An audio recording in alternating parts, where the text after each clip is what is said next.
Good morning, everyone, and welcome to Yahoo Finance Live. I'm Brad Smith alongside Julie Hyman. Let's get right to the three things that you need to know to start off your morning and your week. First thing you need to know, Berkshire Hathaway CEO Warren Buffett stayed calm, cool, and collected at this year's annual shareholder meeting, despite the recent market chaos and economic concerns. The billionaire investor, along with Berkshire's vice chair, Charlie Munger, gave a unique take on everything from the banking crisis, earnings declines, and AI. Buffett also denied that Berkshire would buy control of Occidental Petroleum, as it currently holds over 20% of the energy company's equity.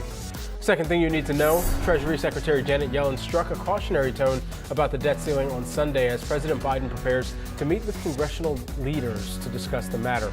On ABC's This Week, Yellen warned that failure to raise the debt ceiling will cause a steep economic downturn and result in major financial and economic chaos. Biden has long said he will not negotiate over the debt ceiling increase, but would consider budget cuts after a new limit is passed. And the third thing that you need to know, the regional banking sector has seen revived attention from investors after PacWest Bank slashed its dividend and said its business remains sound. Shares of PacWest and other regional banks, they are soaring in pre-market trading as they look to recover from a sell-off fueled by concerns around the overall financial sector. This rally comes after the regional banking index saw its worst weekly decline since mid-March when the banking crisis began. Well, Berkshire Hathaway CEO Warren Buffett and his longtime business partner Charlie Munger offered their unique takes on the markets and economy at this weekend's annual shareholders meeting. The two spent hours weighing in on everything from the banking sector chaos to investment advice to the future of AI. And we've got Yahoo Finance's Josh Schaefer here with us to break down some top takeaways from the meeting. There's always a lot of good nuggets to pull out. Right. It's hard to choose. So give us what your top three are. Yeah, Julie. So going into this, I think really what people were curious about is what Buffett would say on banks, given his history with the banks. And I think people were also wondering about that Occidental Petroleum stake and if they'd take full control of that. And then it's always interesting to hear what Warren and Charlie say about something futuristic, right? When you get the 90-year-old famous investors on stage and then they talk about something like AI, we're always excited to hear about that. But I want to start with banks first because we had been waiting for Buffett to say more on this. And one thing that he said was that it would have been catastrophic if depositors were not protected in that Silicon Valley Bank collapse. That was sort of the big headline there. And I think the two broader takeaways of what he said about banking were, A, he sort of laid out that while not all deposits are technically secured above $250,000, he said who would want to go on TV and not say those deposits are secured, and sort of basically saying the government is almost always going to step in to backstop these depositors, which I thought was very interesting, sort of saying a quiet thing out loud there. And then also what you're looking at there is Buffett's overall banking investments. Those are down from nearly $80 billion at one point down to about $40 billion now. One thing he did not do outside of one of his major holdings, Bank of America, he didn't talk up bank stocks. Obviously, a lot of what this meeting is learning what Warren Buffett likes and doesn't like and sectors he's interested in, right? He is not someone that is looking to go fishing in regional bank stocks right now or really the financial sector as a whole, and I think that was a big takeaway. And then additionally, we got to talk about artificial intelligence. Artificial intelligence, of course, any commentary that we would receive from these two famed investors would be at least a bit news-making. And Charlie Munger said in Charlie Munger fashion, I think old-fashioned intelligence works just fine, or works pretty well. And I think that pretty much sums up, I think, what you could take from these two on artificial intelligence too. It's not something that Munger, I don't think, he didn't seem overly interested in it. Now, Buffett, for his part, did say Bill Gates has actually showed him some of ChatGPT and OpenAI, which I found pretty interesting. And he said, of course, again, in Warren Buffett fashion, that AI can change everything in the world except how men think and behave, essentially saying there's a human element here and he doesn't think AI can take that over. So they're not going to necessarily be pouring all of their money into an AI play either, which I don't think anyone was expecting them to tout this weekend. But that's also not the proposition of AI as it currently stands either, to be fair. It's not that it's replacing human thinking, it's replacing human repetitive tasks. But anyway, that's a bigger debate for another moment. The other big outstanding question for Berkshire Hathaway was whether it was going, and it has been an outstanding question, was whether it was going to buy the shares of Occidental Petroleum it doesn't own. And we got at least a short-term answer to that question. Yeah, it was the first time Buffett has directly said this in a little while, but he said we're not going to buy control. He flat out said that. That actually wasn't even quite what the question was, but he decided to take it there, said there's been a lot of speculation, and he said we are not going to buy control of Occidental Petroleum. Now, of course, that's of interest because Berkshire Hathaway owns almost 25% of Occidental Petroleum and has been precipitously buying over the last year. Now, Warren did say they are still interested in buying Occidental Petroleum shares in the future and may buy more shares in the future. In fact, they have warrants on Occidental Petroleum at $59 a share. Shares are down a little bit in pre-market trading right now and very close to $59 a share. So it seems like they can buy up to 50%.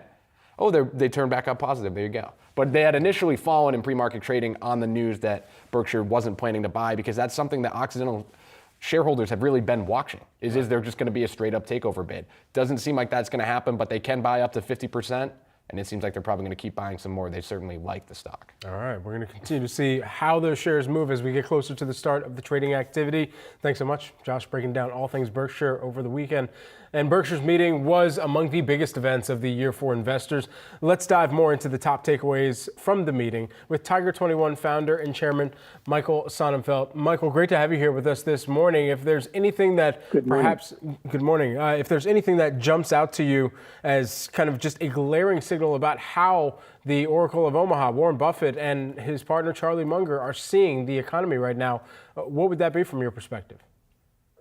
Well, I think he was pretty clear. He's been seeing the economy as opportunities. He said, when people do dumb things, that's when we have an opportunity. But I think the big takeaway is more and more people are realizing that over the last 20 years, Berkshire Hathaway has roughly equaled the S&P, depending on which period. It's a little more or a little less. That's quite different than most people think. His record was created in his first 40 years. But he said something also. He said, I've never made an emotional investment decision. And if somebody thinks without emotion, it's not clear Berkshire Hathaway is much better or even a little worse than just investing in the S&P. That's really interesting, Michael. And as you say, it's against the conventional wisdom here that this is a gold mine, right? I mean, does that accounting of its performance versus the S&P account for dividends, et cetera? Yes. Yes. So effectively, what you're proposing that people should just be buying the S&P instead of buying Berkshire? No, what many of our members have, we have 1,250 members, and many of them have held Berkshire Hathaway longer than 20 years. And if you've held it longer than 20 years, the outperformance is stunning. So the question is, for people who are holders, it doesn't make sense to sell because it's a huge capital gain. But whether you put fresh capital, even Warren has said to his heirs, when he passes on, their best investment is the S&P. You know, it's interesting. If you invested $1 in Berkshire Hathaway 20 years ago, it would be worth about $7 today. Same as the S&P. But their biggest holding, Apple, if you invested $1 20 years ago, that would be worth $694. You can see the stunning outperformance Apple has had, and Berkshire has benefited, but so has the S&P, and particularly the QQQs at Nasdaq reflected those kind of mega performance of the Apples, Microsofts, Facebooks, et cetera. So you really have to figure out what time frame is the relevant one for a decision. Well, and also the time frame, considering, as we've talked about, that there is a succession plan in place for when Warren Buffett is no longer at the helm of Berkshire Hathaway. And I know this is something that you've talked amongst your members about as well. If, you know, I can't remember how you put it in your notes to us, right? But sort of the idea of whether it is the man or the holdings that makes it more valuable. Do you bet the jockey, the jockey or the horse? That's right. That's right. So which is it? So this is the only company where it's tough to separate them because the house that Warren built is a product of his genius. But today, if he passes on, it's even money whether Berkshire goes up or down. There's about half of our members think it'll be an opportunity because the The rest of his team manages a little tighter. Warren has a hands-off approach. Some of his acolytes, some of the members of his team are having a little better luck with a more hands-on approach. And he also has huge cash holdings, and they might trim the cash. That would tell you that the performance might go up a little, but they might not have Warren's touch, and that'll go in the other way. And how the market will value out is really the question. So I think most of our members are saying it's kind of a toss-up. If you're a Warren lover, you want the personality that this team brings, and it's not just Warren. He's put together one of the world's greatest teams. You might want to bet the jockey, but on an emotional basis, it's a push with the S&P. And so if we, and when we do see that succession plan get enacted at some point, what type of exits from certain industries that they have been invested in, companies that once had a massive moat that Warren Buffett liked to tout, and that some of the new managers might not be as fond about staying involved in?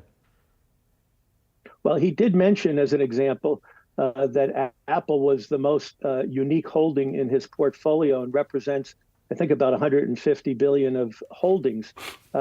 He said, I know where Apple will be in 5 years. I'm not sure where the car companies will be in 5 years. That's kind of a complicated statement given how long the car companies have been here. And it's further complicated by the fact that 5 years from now, Apple may be one of the car companies. There's lots of rumors to that effect. What more do you expect to hear from Warren Buffett and Berkshire broadly on some of their international investments? I mean, one of them was BYD. We saw them, of course, trim that stake this morning. That news came out through a filing. But then additionally, you think about some of the positions they've taken on, specifically in Japan and some of the banks there. Yeah, he's actually taken an amazing approach. He's invested in the top 5 Japanese trading houses and conglomerates. And he said he might invest more because Japan has been undervalued relative to other metrics in the market. And that's a good place where he ferrets out value over time and time again. He's done that. But the thing that people don't realize is with all of that, it still adds up to performance that roughly equals what you can buy just buying the SPDR index. And that's the hardest thing to realize because in business school, we all learn that managers can't beat the index. There's only one manager that's come close when you look at the level of risk and the level of capital. Most entrepreneurs, like Tiger members who have been working 20, 30 years, for a period of their career, they outperformed, but they couldn't keep it up for as long, the performance up for as long as Buffett has, and that's what makes him distinguished. It's not the level of performance, it's the number of years and the amount of capital that he's deployed to be able to still maintain that kind of performance. I want to ask you finally about Geico, which has been, we know that Berkshire takes a very, very long view in terms of trying to get returns on its various holdings. Geico sort of more recently has been losing some market share. Is that a source of concern for your members? Well, first of all, Geico had a good rebound, I think, in the first quarter.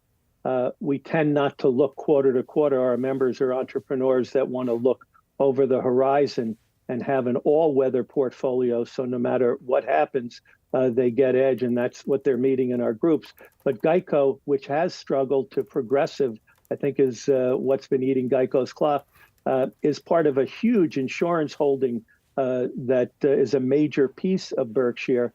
And they're going to figure out how to get it right. They've done that time and time again. All right, we'll be tracking it, of course. Michael, thanks so much for your perspective on all of this. Tiger 21 founder and chairman Michael Sonnenfeld, appreciate your time. Thank you.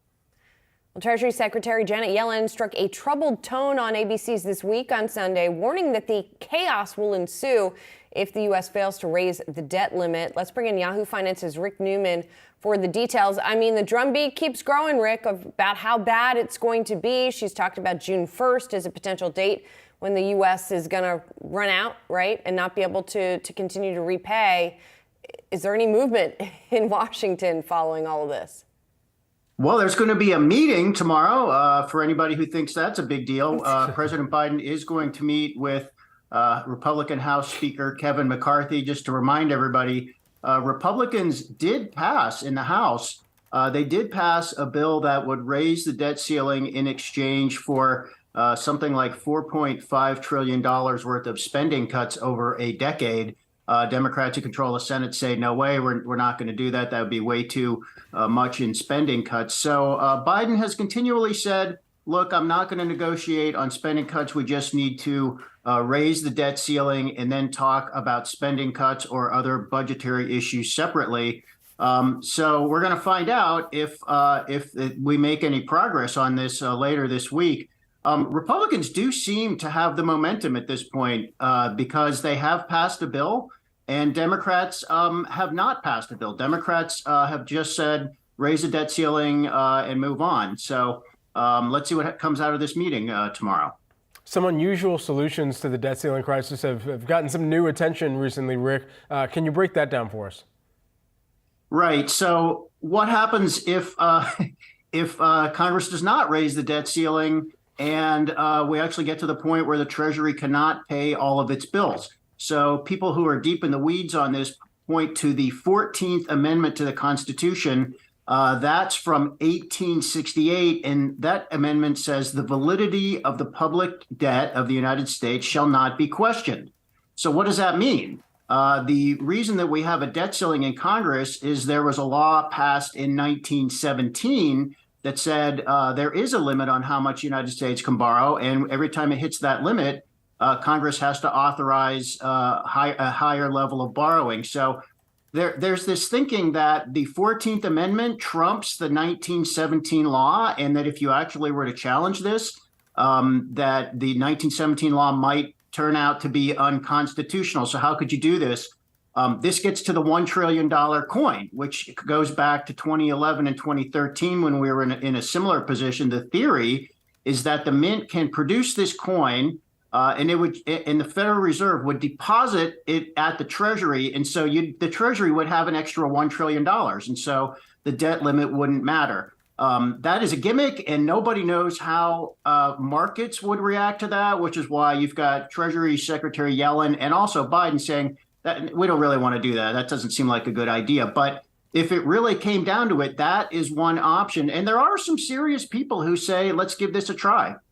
Yeah, I find that quite amusing, that it's sort of wonky economists, some of whom at least are pointing to the mint the coin sort of movement. I don't know if movement's too strong a word. I mean, and we sort of joke about it, but I think some of the people who brought it up are quite serious. I heard Peter Orszag, who was the former director of the Congressional Budget Office. He said this last week at the Milken Institute conference. He didn't say $1 trillion coin. He said he thinks the Biden administration should just ignore Congress and move on. So then you have to get to the question, well, how exactly do you do that?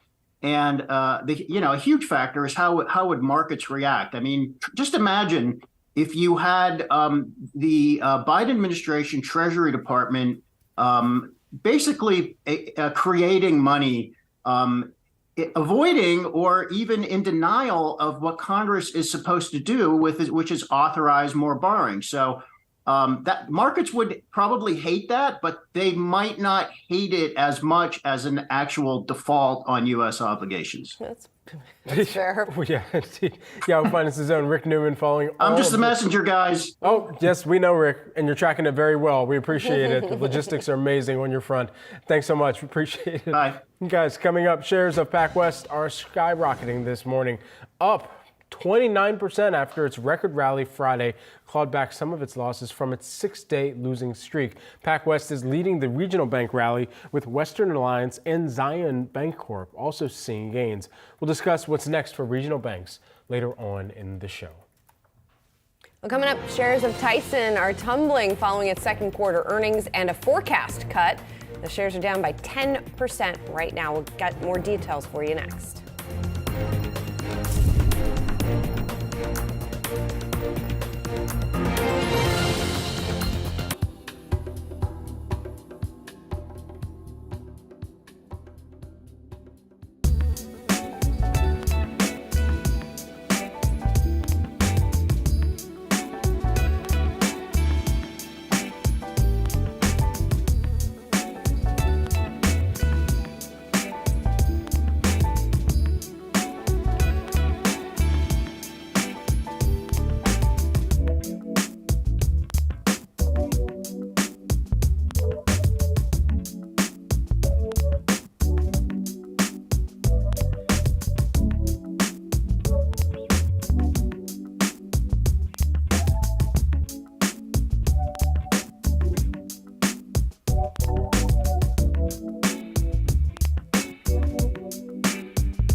It's a big week for investors. Earnings, inflation data, and debt ceiling negotiations. Here's a closer look at what you need to know in the week ahead. First up, with the June 1st debt ceiling deadline fast approaching, President Biden is set to meet with congressional leaders on Tuesday in hopes of restarting negotiations. Disney is just one of the high-profile companies that will report earnings this week. Investors will be closely monitoring this report following the recent wave of layoffs and cost reductions across the entertainment giant. Airbnb, Rivian, Krispy Kreme, and Beyond Meat are also on tap to announce their quarterly results.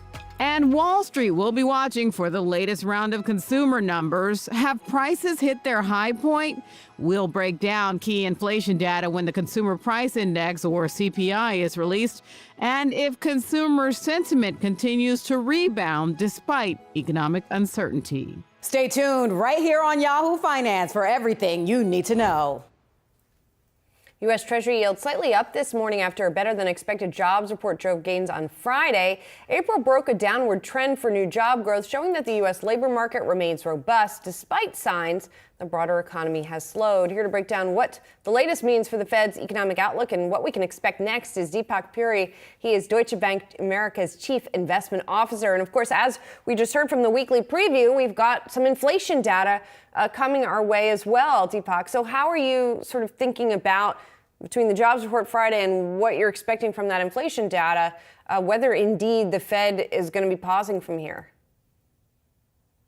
Good morning, Julie. It's a tough call, right? I think the easier job for the Fed was to increase rates. Now the pause, which is pretty much what they telegraphed last week, is going to be a much more trickier time frame because there's going to be a lot of push and pull from data. When you look at purely from an inflation perspective, and we're going to get more insight later this week, you're going to see that the core inflation data is still very high. It has started moderate, but at a higher level from Fed's comfort zone. So there's no reason for the Fed to really start cutting rates anytime soon. On the other hand, the money supply has started to go down. There's a credit crunch with the regional banking crisis. I use that word deliberately. It could be said turmoil. One could argue that the credit conditions would do some of the heavy lifting for the Fed. So the Fed, I think, is going to be, as the Chairman Powell said, data dependent and taking it meeting by meeting. So they're not on any predetermined course. Obviously, the one disconnect here, Julie, is that the market is expecting close to 2 to 3 rate cuts by end of this year. And, our expectation is that the inflation's still so high, it doesn't seem warranted for the Feds to, start cutting rates anytime soon. Is there perhaps playbook for people who are looking to position their portfolio in order to not necessarily fight the Fed, but perhaps fight off the rest of the market's anticipation and just outperform kind of the broader sentiment that's out there? Yeah, it's a good question, Brad. I think a couple of things to note. Since early April, the S&P has really been on a 1% move. You haven't really seen the volatility in the S&P the way the macro data or even, we're in the middle of the earnings season would suggest. So that tells me that the market's a bit complacent. I think the call on the fixed income side is much more clearer. You can easily argue for a barbell approach whereby 2-year and lower and shorter duration credit with higher credit quality makes a lot of sense. And then, that'll be the income part of your fixed income portfolio. And then to hedge yourself against any potential, downturn that we might experience later this year, you can go a little bit longer. When you look at the belly of the curve, it seems a little bit more richly valued. So from a fixed income perspective, I would suggest this barbell approach. On the equity side, as we were talking, the macro conditions are a little bit more benign. We wouldn't be really a big risk takers at this point, given what the macro may tell us in the next coming months and quarters. So slightly cautious. Having said that, a bit of a large cap bias, a bit of a quality bias is to be warranted. And maybe also look outside of the US. I think Europe is having its moment, and so is Asia in some regards. And I want to circle back around to the regional bank issues that you referenced as sort of doing some of the heavy lifting for the Fed. I guess that it's still an open question just how heavy that lifting will be. We're going to get the senior loan officer survey this afternoon, which should give us some early glimmers of what could be happening on the lending front. But it feels like we keep thinking it's sort of over, and then we see another downturn, although the shares have now rebounded for a bit. Where do you think we are in that situation? And is this a crisis that now the market is creating rather than one that is a fundamental one? No, I think the market's responding to the fundamentals here. I think the sluice is going to give us more insight, but it's a quarterly data. So just like, we're getting used to a lot of high-frequency data from the pandemic years, I think H4 and H8, the Federal Reserve balance sheet data that comes every Friday, has become our eyes and ears in terms of where what kind of lending is being done by the discount on the window side. So that's important. What's the sluice is obviously going to be important. For me, I think we have yet to see really the fundamental deterioration in credit conditions, especially when you look at the regional banks where they have a lot of a big exposure on commercial real estate, residential lending. We really don't know, Julie. It's a little bit premature to see that has reached a trough point. So hence a little bit cautious approach there. And I think rightly so, the Fed also alluded to it, that given that credit crunch that we expect to see in the forthcoming months and quarters, it might be warranted to have this optionality of going into a pause come June meeting. Do you believe that we're due for a kind of sideways drift for the rest of this year in the equities market, given the volatility that we've seen now, and even though that volatility has persisted, it's still netted out almost neutral in some senses, or not anything material one direction or the other? Yeah, I mean, to be honest, if the year ends right now, I think most people won't be too unhappy about it. Nasdaq is over 16%, S&P close to 8%. Not a bad year, given that the Fed has just embarked on one of the most aggressive tightening cycle in almost 40 years. So, the sideways looks like the best case scenario for the time being.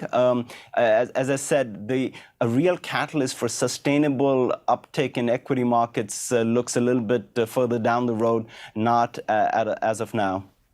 Deepak, thanks so much. Appreciate your perspective this morning. Deutsche Bank America's Chief Investment Officer, Deepak Puri. Thank you. Well, we've got the opening bell on Wall Street coming in just a few moments, and we are setting up, it looks like, for a mixed market. Let's do a quick check on the futures action. Here, we've got the Dow and the S&P pointing to a higher open, the Nasdaq futures pointing to a lower open. As we said, investors may be waiting here for more information on inflation, on the rest of the earnings reports that we're going to be getting. So maybe a little bit of indecision, also as we were just discussing with Deepak, in the wake of the jobs report on Friday. So there you got the opening bell here coming on this Monday morning as the earnings season is starting to slow down here. We'll definitely have the bulk of it behind us. Let's get another check on the markets now that they are live, and not just the futures here. And we've got the Dow and the S&P again trading higher by just a bit. Our check of the markets here sponsored by Flex Shares. The Nasdaq not open quite yet. You see still the performance on Friday when it had its big upsurge in the wake of that jobs report. And as you see now, as it opens up, a little bit down. So, Brad, what are we seeing on the more granular level here? Well, let's take a look at starting off with the Dow Jones Industrial Average, kind of setting up where we are over the course of the past 5 days and coming into this week. So the down net, or the downward movement over the past 5 days by about 0.9%, but out of the gate here this morning, still looking pretty good. It's up by about 0.2%. Nasdaq Composite, you mentioned, flat just barely to the downside over the past 5 days, still net higher by about 0.1%. And let's just get on over to the heat map for the S&P 500 as well here. We'll take a look at the sector activity first, and that'll give us actually where the S&P 500 is sitting out of the gate this morning. Right now, flat just barely to the upside. But taking a look at the 11 S&P 500 sectors, energy far and away leading the charge right now. It's up by about 1.8% here on the day. And so bringing up the caboose here, you're seeing on the other side, XLRE, real estate, that is down by about 0.6%. You've also got staples, that's lower by about 0.5% right now. now, taking a look at some of the major or mega cap tech stocks and how they're starting off today and the week. This Monday, Apple, AAPL, you're seeing that down by about 0.6%. Kind of some of the similar fractional moves lower for Amazon and Microsoft there as well. Nvidia too, down by about 0.6%. We've gotten through many of the mega cap tech stocks, at least for the FANG or the kind of gamma names, if you will, however you're kind of acronymizing them. It's a word somewhere. At the end of the day, we've gotten through that, and later on in this earnings season, we'll get back into some of the retailers. So that coming in just a few weeks from now too. Yeah, and we've had all the bank action that we've been watching too with the regionals. We'll see where that's going to go from here. But PacWest had been bouncing quite a bit on Friday, and then that bounce was continuing today. Oh, and it's continuing again, up to 30%. Yeah. Western Alliance up 12%. So we're going to be watching that closely, as we just talked about with Deepak. Maybe it's done, maybe it's not. We don't want to necessarily judge too quickly because it felt like it was. My crystal ball is in the shop. So. Yeah, and then market said it wasn't. All right, let's also take a look at shares of Tesla this morning in the wake of Berkshire Hathaway's annual shareholders meeting. The shares are trending, and the Oracle of Omaha had a lot to say on the state of electric vehicles and the auto sector. He said, it's just a business where you got a lot of worldwide competitors. They're not going to go away, and it looks like there are winners at any given time, but it doesn't get you a permanent place. So kind of interesting there. At the same time, we learned that Berkshire Hathaway had continued to trim its stake in BYD, which is a Chinese EV company, that it sold nearly 2 million shares of that firm. That was found out through a filing that it did on May 2nd. So as usual, putting his money where his mouth is, or taking away money when he's saying he doesn't necessarily see a clear path to leadership for the EV industry, which is interesting. Yeah, and it's interesting, especially given kind of the international exposure that they had taken onto their own portfolio with regard to EVs. Now, given that we've seen so many new entrants within the Asia Pacific landscape, especially for electric vehicles, knowing the addressable market within that region alone, this is even more notable here because after you think about the Fords of the world, the GMs, the Teslas that have all tried to plant some type of stake in the ground in China specifically, it's interesting that this move with BYD here lowered Berkshire's holdings to about 9.87% from 10% here. So they still have, just shy of a 10% share of the equity in BYD, but at the same time, this trimming netted them about $58.9 million there. So some good time to perhaps take some chips off the table. Yeah, maybe so. Although people are putting their chips in Tesla still today. I think it's the fourth straight day that the stock has been higher. It was higher by a lot more on Friday. It rose by 5.5%. But nonetheless, I also thought, just quickly, Charlie Munger's comments on electric vehicles was interesting too. He said the electric vehicle is coming big time, and that's an interesting development. At the moment, it's imposing huge capital costs and huge risks, and I don't like huge capital costs and huge risks. Yeah, it was interesting. Even when talking about Elon Musk, they had a little shade that they threw at him over the course of the event, saying they gave him acknowledgement for taking on some very hard tasks and seeing them through to completion. Many of them.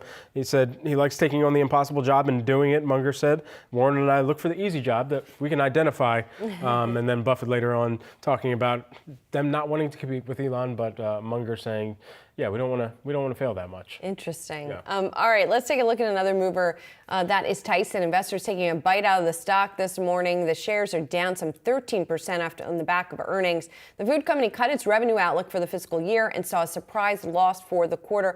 A lot of this has to do, it seems, with pricing and with margins, because it's interesting here. Average price down 3.2%, and we talk all about all the areas where companies are still taking price. Yeah. This is not happening, I guess, at the wholesale level. Beef average price down 5.4%, pork down 10.3%, chicken rising 2%.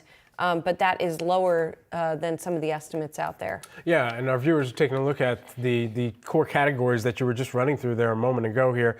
Also on the margin side, I mean, beef that held up. It was up year over year by about 12.7%. But I think at the end of the day, too, in where their forecasts are leading right now and the consumption patterns, I just wonder if Tyson is seeing any impact to the growth strategy, and especially at the time where they're trying to focus more of their attention on that margin improvement. They talked about that within the shareholder letter that went out, saying that the current protein market is challenging, but believing that they have a growth strategy in place, and still, of course, bullish on the long-term outlook, as any company executive should hopefully be. Exactly. Yeah.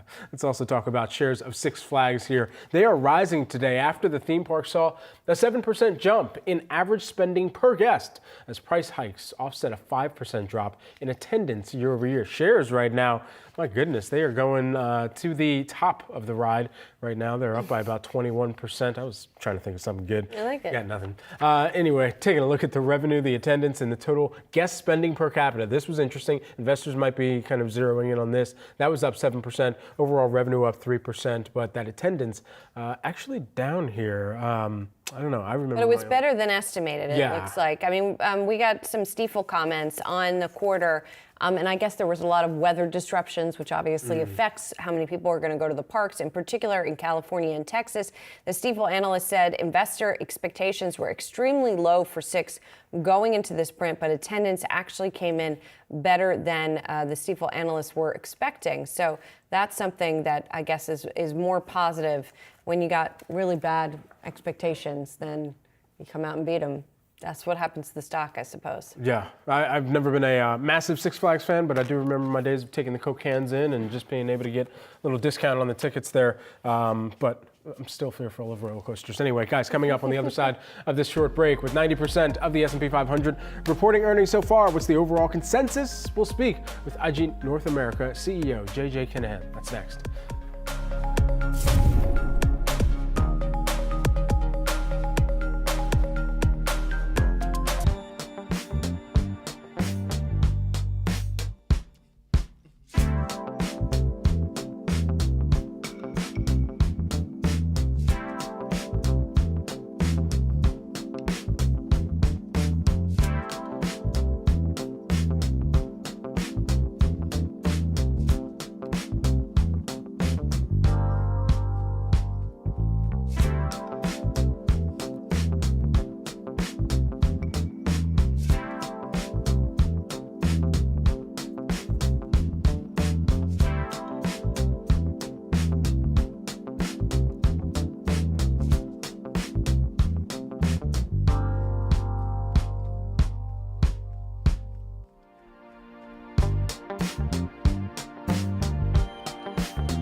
Welcome back to Yahoo Finance Live this morning, everyone. We've gotten past the big tech and the airlines and some of the bank portion of earnings season. Almost 90% of S&P 500s have reported numbers so far as well. The overall vibe, kind of better than expected. 5 of the 11 sectors are reporting year-over-year earnings growth, led by the consumer discretionary and industrial sectors. For a deeper dive into the season, let's bring in JJ Kinahan, who is the IG North America CEO. JJ, great to have you here with us this morning. So as we've kind of moved through this portion of earnings season, or at least this outset of it for 90% of the S&P 500 companies, now, going forward, what are the expectations for the rest of the year that we've heard from CEOs, from leadership at these companies, especially given the fact that they were largely beating on some of the lowered expectations anyway? Well, I think the lowered expectations being the key. Want to be a little bit careful here in the fact that, it was a little bit like, if you remember Meet the Parents where Gaylord Falker got the 9th place ribbon. I think there are a few ribbons being given out for not spectacular performances. That being said, the Apple performance was awesome. And let's face it, it's been a few stocks that have really driven things overall. So I think that really helped confidence in the market overall. The Tyson earnings this morning, I think, were a little bit surprisingly bad, if you will, their future outlook. And so as I think as we continue, we just want to hear outlooks. The most interesting part of the earnings season, in my opinion, actually is yet to come. Why do I say that? Because we haven't heard from any of the retailers yet. And so as we know, and as you guys report, every single day, the retail picture has really been quite a dichotomy in haves and have-nots. And so I'm very interested to see what's going to happen with the retailers overall, if we will continue to see this, because some of the stocks that we've seen struggle over the past couple of earnings, like a Nordstrom's, is going to be very, very interesting overall. We want to see stocks like Macy's, like Target, obviously Walmart being a leader there. So again, I think the earnings season in retailers is going to provide the most opportunity in my opinion, for the individual investor in terms of where to see what comes next. And the most important part about those are going to be those CEO comments, as you just referenced. Yeah, I want to circle back to Apple for just a sec, JJ, because we heard a lot about Apple this weekend as well from Warren Buffett. At the same time, he kind of, forget about this earnings season, right? He takes a longer view. He was talking about this year and that this year is going to be tough for earnings growth. How are you sort of thinking about that, maybe as it applies to Apple? Or is Apple really, as you just mentioned, is it going to be the outlier, not just in this season, but also for the year? Are we just going to have a kind of a lousy year for earnings with bright spots like that? I think, Julia, it is the latter. It's going to be Apple and some other stocks who have some nice earnings, but overall, I believe it's going to be a more difficult year for most companies. Again, I don't really see a reason, though, as we look taking Apple and applying it to the overall market. I still don't see right now what that catalyst is that gets us above 4,200 on the S&P 500. I guess the good news is I'm having a tough time seeing the catalyst that gets us below 3,800 on the S&P 500. We're all sort of waiting for this great breakout one way or the other that just doesn't seem to be coming. If we look at, and the dichotomy of that comes this month. You have the sell in May and go away, if you will, yet we have the S&P 500 at the high end of its range. Can't quite get through 4,200. And if I look at VIX being so low right now compared to where it's been over the last year or so, being in that 17 handle, again, we're in this very strange environment for most investors trying to figure out which way do I go next? And I think the tough part for most people is, I think it's really come down to, nibbling a little at the low end of this range, selling a little bit at the high end of this range, waiting for some sort of major indication one way or the other. This really is, to me, more of a patience market than anything else that's happening. And being patient is not exactly what the market's known for being really good at. Given that expectations this earnings season were, quite frankly, so sandbagged for many companies, just as they were citing the macroeconomic challenges in the environment that they were wading through and managing through, who is the biggest loser, perhaps, from your perspective, given that management teams really, yes, they had to acknowledge and be transparent about what they're weathering, but still might not have been able to beat on even lowered expectations? Well, I think it comes down to, again, something you're reporting on most every day, and that is for a larger situation, perhaps these mid-level banks. And it's not necessarily just because of earnings, but it's I think there's been a little bit, yes, many of them having a nice day today. But this is the type of story, there's never just one mouse in the house, as they say. And so this is a story that tends to is going to live on, I think, for a few more months, in terms of, can we sort of right those ships so that the mid-level banks can continue to, be a factor in the economy in 2 or 3 years. Obviously, it's been great for the bigger banks, but the mid-level banks overall have had a difficult time. I think this is also going to apply, quite honestly, to many of the retailers. When we go forward, I think many of them are going to have to say, hey, this isn't such a great time to be us. And I think that have and have not is going to continue to be a larger and larger story in the retail space overall. And again, particularly those retailers who may have a brick and mortar presence where they're just not getting the kind of traffic they were getting before, and they're eating these large expenses. You see in some of the larger cities, businesses that are pulling out, et cetera. Well, that has a major effect on many of the, I'm in downtown Chicago right now. You just see the traffic that used to be compared to the traffic that is, yet these retailers are still, many of them, saddled with this large expense in terms of the brick and mortar. I think that's going to be one of the themes that you start to see this earnings period and going forward, is exactly what they're going to do with these large spaces. JJ Kinahan, IG North America CEO. JJ, always appreciate the time and insights. Thanks so much. Thanks for having me, guys. You got it. Have a great day. You too. Guys, coming up, it's an uphill battle for Peloton, but one analyst is changing his tune. We're going to speak with BMO's Simeon Siegel next.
Peloton shares getting a boost today after a longtime bear upgraded the stock to market perform from sell, saying the risk reward of the stock has shifted and skews upwards now at current levels. The analyst behind the call is with us now. That's Simeon Siegel, BMO Managing Director. And Simeon, you had been at a sell equivalent rating for years on this stock and now going to, I mean, it's not like you're a runaway bull at this point. You're at a market perform, which is equivalent to neutral. But what was the catalyst for this upgrade? Hey, Julie, it feels like it, right? And that was a nice meme or emoji over there. Listen, I think that you and I have, even throughout all the negativity, I think what we would write on every one of our reports was recommend the bike, not the shares. And so it was never an issue with the company. It was never an issue with the product. It was never an issue with the storytelling. I mean, the issue was that this was something that was detached. The fundamentals were detached from the sentiment. People thought, there's 4 Peloton vans driving outside my house. There must be 4 Peloton vans driving outside everyone's house.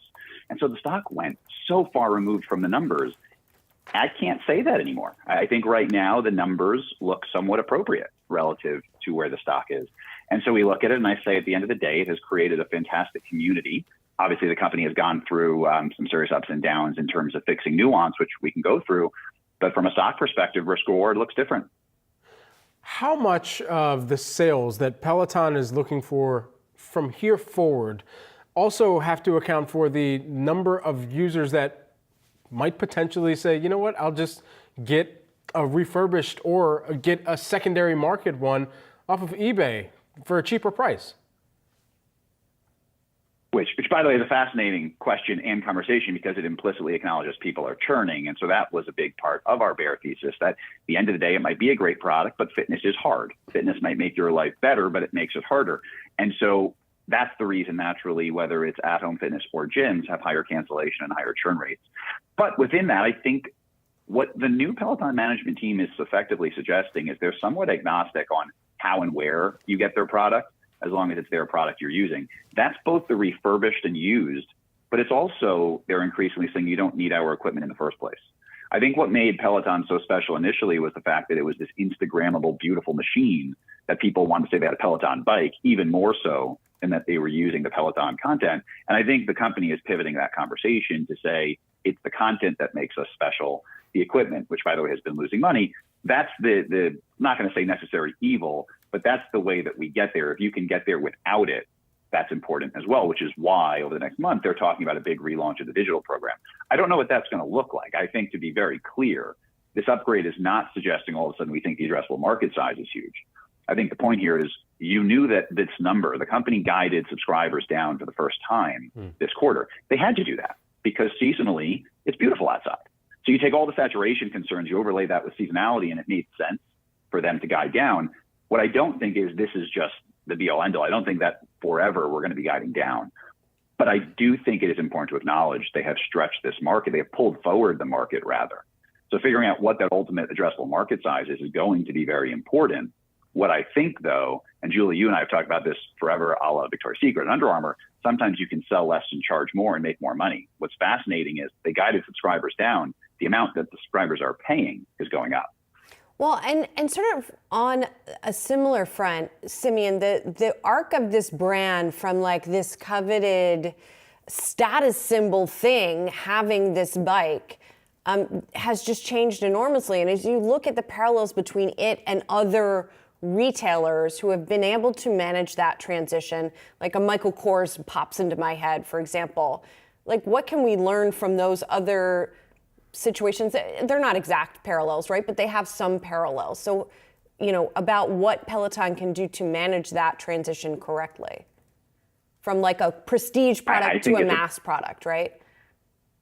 No, I think you're putting it perfectly. I think the key word used there was a brand. I think we think about tech companies, they're not as much brands. Whereas you think about whether it's Michael Kors or Under Armour, you think about brands that were once on a growth arc that then find themselves too ubiquitous and now they're going back down, does not mean they are dead. I mean, this was the conversation. Remember, we were kind of aghast when I upgraded L Brands back at the beginning of the pandemic, saying Victoria's Secret wasn't a dead brand. It had $5 billion of revenue.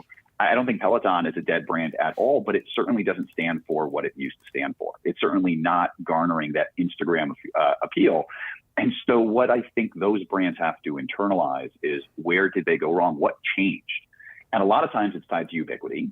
With fitness, it's also tied to just I'm not going to say humanity's laziness, because that's not nice, but it's hard, right, to continue to inspire yourself to do it.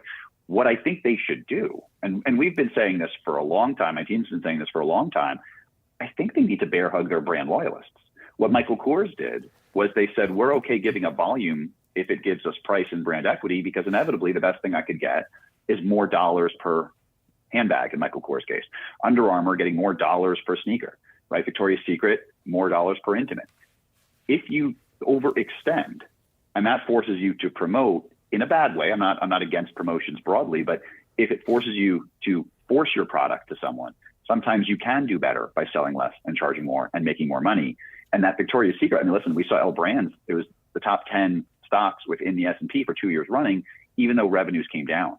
So revenues coming down doesn't have to be a scary thing if it's under your control. And I think that's this conversation the company's focusing on free cash. I think that's where this opportunity now lies for them to say they are certainly not being valued as a growth company. For all so of this, then maybe let's embrace the fact that they are not. Yeah, no, spot on. And Simeon, even as you're talking about all of these companies, it kind of brings the reminder that all of them are trying to create community in one sense or another, whether it's Nike through a running app that could then help them get to know their customer better, or whether it's, a Peloton that's trying to make sure that they're connecting people through an in-home fitness experience, connected fitness experience. The list goes on and on is what I'm saying here. But is there one company, if you look across your coverage universe, that is the best at creating community and then creating that community that converts into margin growth, or even just the profile expansion of their customer base? So the beauty of my broader coverage, and let's listen, what's interesting is I've brought this over to the brand area because Julie asked that question. I think any tech-focused investor is going to say, well, Peloton is much more like a streaming device. And I think what's important is I believe it is like a brand. That's why we had the bearish call the whole time. And so I think, to exactly your point, most of my companies that are successful need to do exactly that. Think of Lululemon. They sell pants, but they obviously sell so much more than pants, right? You brought up Nike. There is no one that has a better community than Nike. But frankly, even Ulta, which sells beauty products, creates a loyalty program that people come in. So I think this idea of taking something that people need and turning it into something that people want, right? Food, clothing, shelter, these are all needs. But the reality is we're talking about a clear discretionary product. Peloton's a piece of exercise equipment that transcended that became a much more powerful community. It probably happened too far, right? One thing that the three of us have talked about a lot was, I think the pandemic was the worst thing to happen to Peloton, not the best. If not for the pandemic, we're looking at a $2 to $3 billion market cap company. I haven't looked where it is today after the upgrade, but somewhere in that vicinity that was zero 15 years ago. That is a pretty successful track record. The problem is it went to 50 beforehand. So we have this kind of availability heuristic that's taking us and saying, oh, it's a failure. Peloton's not a failure. But I think they need to return to the fact and think about, how do I focus on that community, which has been their strongest focal point the whole time. I think you're totally right. Simeon Siegel, BMO Managing Director, thanks so much for joining us here this morning. Always appreciate the time and getting some of your insights. Great to see you guys. Likewise. Guys, coming up, our next guest is giving an optimistic outlook on the banking sector despite recent turmoil. We'll speak with the CEO of American Bankers Association. That's next.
Welcome back to Yahoo Finance Live. I'm Julie Hyman along with Brad Smith, and we've got stocks that are not seeing much change in today's session after the surge that we saw on Friday here. So I'm looking for some areas of more activity. And one of the places I found it is in crude oil futures, which are seeing a bounce back continue today, up by another 2.25%. That's after the action that we had on Friday, which was sort of a little change and then arcing upward back above $70 a barrel. So that's something that I am continuing to monitor here in this session. So that's one of the areas that we're seeing some movement here. And just to get another check on some of the heat maps that we are watching as well. We'll get to this one in just a second here, but I want to start with the sectors and what we're seeing. Energy, as we see those crude oil prices trend higher, energy helping lead here. On the flip side, we've got the XLK, which tracks tech, that is lower, along with healthcare in today's markets. And we were looking at what's going on with the Nasdaq a little bit earlier at the opening bell, now seeing kind of evenly balanced red and green, but not a lot of significant price movement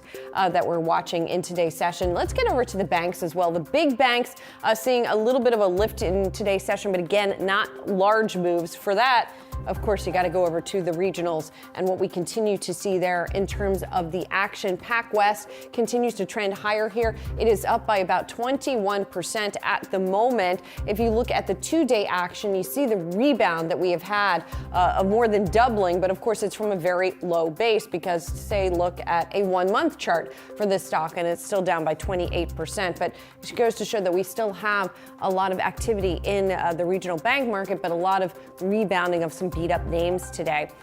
So let's pick up on that theme as we see regional banks getting a boost today, with PacWest leading the charge, extending its Friday rally following that 6-day losing streak for the company. Our next guest says despite volatility, the U.S. banking sector is sound and resilient. We heard that from PacWest itself as well as with regard to its business. And Rob Nichols, American Bankers Association CEO and president, is joining us now. Rob, thank you so much for being here.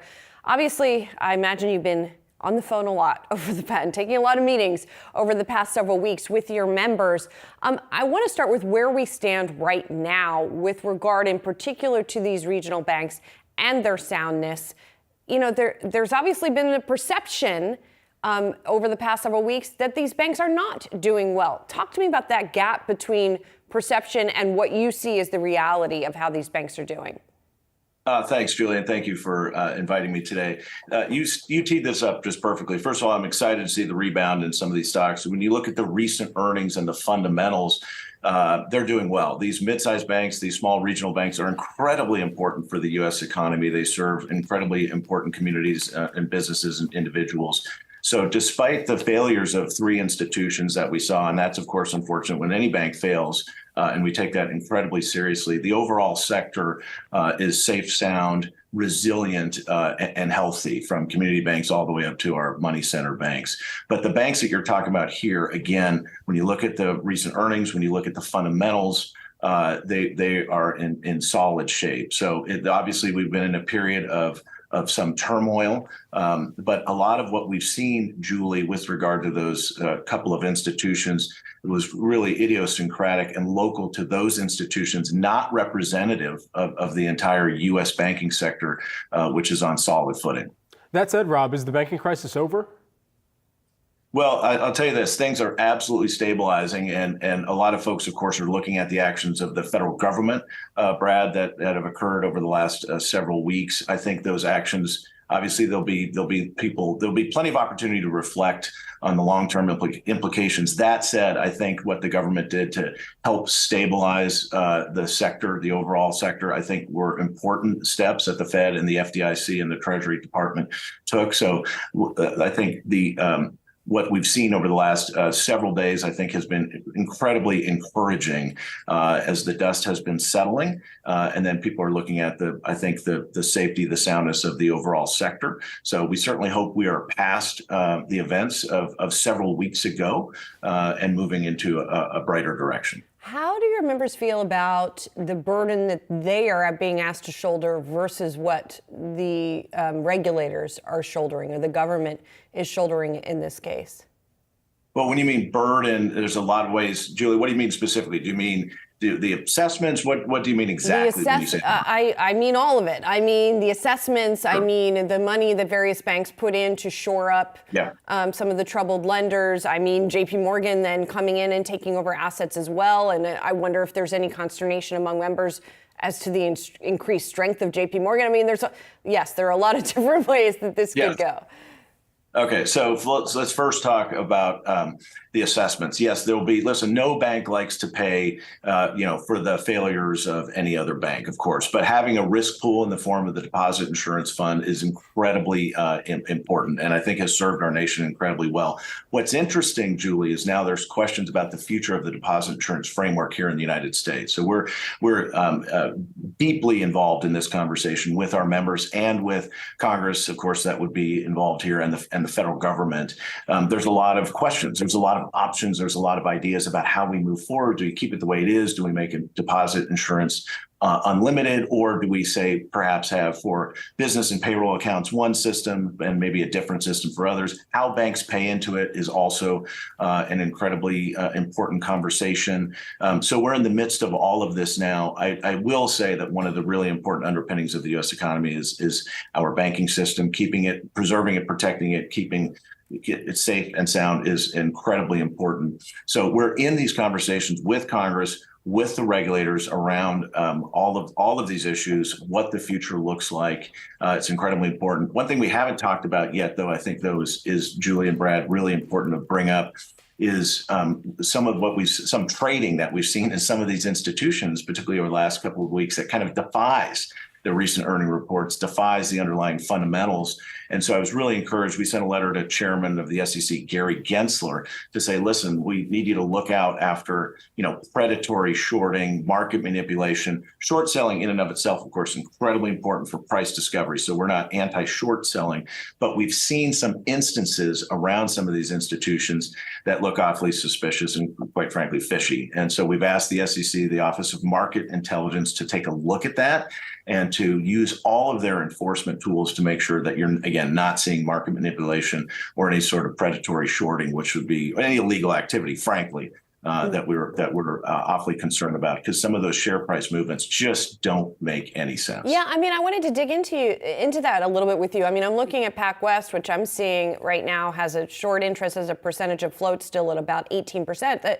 The difficulty, of course, is sussing out what is illegal and what is not. And historically, this has been a tough task for regulators. So, I know that's the job for them and not for you, but, how do you know it's suspicious activity? How do you know when it's illegal? Yeah, so they do. That's a great question. And it is tricky. So I have some sympathy for the executives at the SEC and the Office of Market Intelligence who are tasked with that. But I'll give you one example. There was one bank that a very reputable media outlet wrote a story suggesting that the bank was for sale, citing a whole bunch of anonymous sources. And the bank CEO came out and said that's just not true. Like, every aspect of this story is just not true. That's the sort of stuff that the SEC needs to investigate and enforce. Again, shorting in and of itself is important, but some of the things that we have seen really just don't make sense. So the SEC has access to a lot of trading information, a lot of data, of course, that we don't at the American Bankers Association. But I was encouraged when Chairman Gary Gensler just last week on Friday put out a statement that said they're monitoring the markets very, very closely and looking out for any sort of bad actors who are engaging in improper activity. Rob, thanks so much for your time this morning. Rob Nichols, American Bankers Association CEO and president. Of course, we're going to continue to track all of this. Thank you, Rob. Thank you. Let's take a look at one trending ticker we're watching. AMC shares recovering losses this morning after announcing they've reached an agreement to settle a court battle with shareholders over the proposed conversion of AMC preferred equity units into common stock. Shares of AMC are up over 40% so far this year. This had been an overhang on those shares, though. Coming up, delayed flight, you might be entitled to compensation. We're going to break down President Biden's new proposal next.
Let's do a quick check of the markets now, sponsored by Flex Shares. Looking at all three indices in the red right now. The Dow, the S&P, and the Nasdaq. The Nasdaq leading the losses, down about 1/3% right now.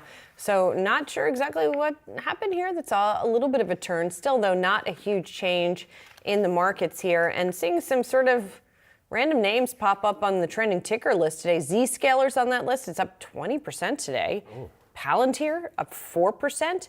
Not sure what exactly is going on there. So interesting. We'll continue to keep an eye on some of these different names, Brad. Yeah, Palantir was one of the top trending tickers on the Yahoo Finance platform. We'll keep a close eye on that one. Also here this morning, pilot shortages, inefficient flight schedules, and outdated airline infrastructure have contributed to a worsening travel experience for airline customers. Now the Transportation Department is proposing new rules that favor flyers. Yahoo Finance's Diane King-Hall has the latest on the government's new proposal here. Yeah, this is a big push by the Department of Transportation today to help stranded customers.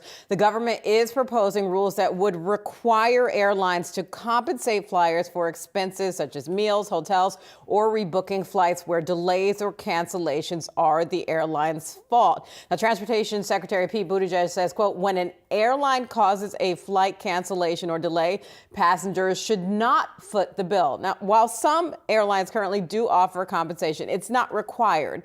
The 10 biggest air carriers do guarantee meals and free rebooking on the same carrier, and 9 cover hotels. Only 2 airlines currently guarantee travel credits or vouchers if passengers have major delays or cancellations due to problems within the airline's control or mechanical issues. None guarantee cash if you're stranded. Now, among the rules on the table by the Department of Transportation are cash compensation when cancellation or delay causes passengers waiting 3 hours or more from their scheduled departure time, travel credit voucher when cancellation or delay results in passengers waiting for 3 hours or more for their scheduled departure time, and frequent flyer miles when cancellation or delay results in passengers waiting for 3 hours or more for a flight from the scheduled departure time. So again, just a big push from the Transportation Department to really codify these kind of rules. And apparently the DOT also has an expanded airline customer service dashboard. Yep. So what does that look like, and how's that going to play into all of this? The idea is that these features would be represented on that dashboard. And the airline industry, of course, as you know, has come under intense scrutiny in the wake of the massive travel meltdown over the holidays with Southwest Airlines. So when you take a look at the stocks of some of these players, the major players are not really affected because this is kind of already baked into how they do business. But looking at Southwest, that's taking a little bit of a hit in the wake of this because, again, Southwest Airlines was the, big airline, or rather the budget air carrier that had these big issues over the holidays. So they're the ones that had that operational meltdown. So they're suffering the consequences of this kind of a rule or requirement. So again, some of these airlines do this in spirit, but now the Transportation Department trying to make it an official. Yahoo Finance's own Diane King-Hall making sure that, hey, let's get this money. Yes, that's right. We want our money. Look, gotta get some type of compensation. Thanks so much. All right, you got it. All right, guys, coming up, why our next guest says artificial intelligence is the biggest tech revolution. We're going to speak with Primetime Partners' Alan Petrikoff. That's next.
AI is the technology expected to take center stage at this year's Google I/O meetup after that company's dramatic shift in focus. All this alongside the usual new hardware, like the first foldable Google Pixel smartphone. Here with more, Yahoo Finance's Dan Howley. I imagine in regular times, that would be the exciting thing, would be the foldable phone. Yeah, you would think that would be the most exciting announcement if this was regular times, but AI really going to be the star of the show at Google I/O. And, just to be clear, they always show off some kind of AI technology, but this time around they're responding directly to Microsoft's own push into generative AI with their OpenAI partnership. That's resulted in their new Bing search engine and their push to try to steal market share from Google. So we're going to see more discussion about generative AI this time around than we have at any other point. Likely, we'll hear conversation about how Google is going to start putting that kind of technology into its search product. So they've discussed how they want to do that in the past. They announced their Bard AI chatbot.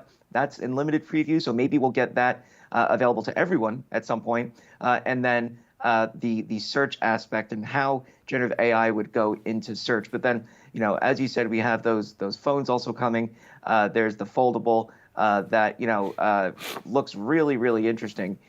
They showed it off in a tweet, and we have seen foldable phones from competitors like Samsung, but this one looks like it's got a few differences from the Samsung foldable to make it interesting, though. To be honest, I'm still not totally sold on a foldable phone yet.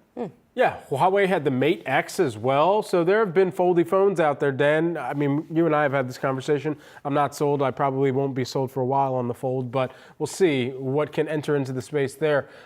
Dan, unlike Apple, Google can't seem to keep new devices under wraps, though. And so with this foldable Pixel device, how does this all play into their broader kind of tech strategy, or at least consumer technology strategy? Yeah, it's interesting because for a long time there was conversation of whether or not the Pixel line would continue to go on because it's a loss leader for them. They basically use it as a means to get Android out there. It's the most popular mobile operating system in the world. A lot of people in the U.S. use iOS, sure, but iPhones are expensive, and so in other parts of the world they use Android devices, and that's really where Google is interested in pushing. So it's something that they use to basically serve as a platform for other companies to say, look, this is what an Android phone is capable of doing when done as we see fit, or as we want it to be done. And so they focus on a lot of different technologies inside the device, whether that's reducing motion blur, night photography, that's some of the best out there, special capabilities for when you receive a phone call. So they do have all of this AI smarts, or these AI smarts in their phones that you really won't find on other devices. But the hardware themselves, it's something that margins aren't going to be as good as the advertising services, and so it's never going to be kind of the main bread and butter for Google and Alphabet. It'll continue to be the search side, but it is something that they seemingly want to continue to move forward with for a while. Yeah, well, we're looking forward to hearing about the specific announcements from there. Thanks a lot, Dan, for the preview. Appreciate it. Coming up, we are seeing a boost in traffic at Chili's as well as Maggiano's, and that's on a new marketing campaign from the parent company, Brinker International. We're going to speak with the CEO next.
Warren Buffett and Charlie Munger still aren't sold on the promises of AI. At Berkshire Hathaway's annual investor retreat in Omaha, Munger says he's, quote, personally skeptical of some of the hype that's going into artificial intelligence, adding that, I think old-fashioned intelligence works pretty well.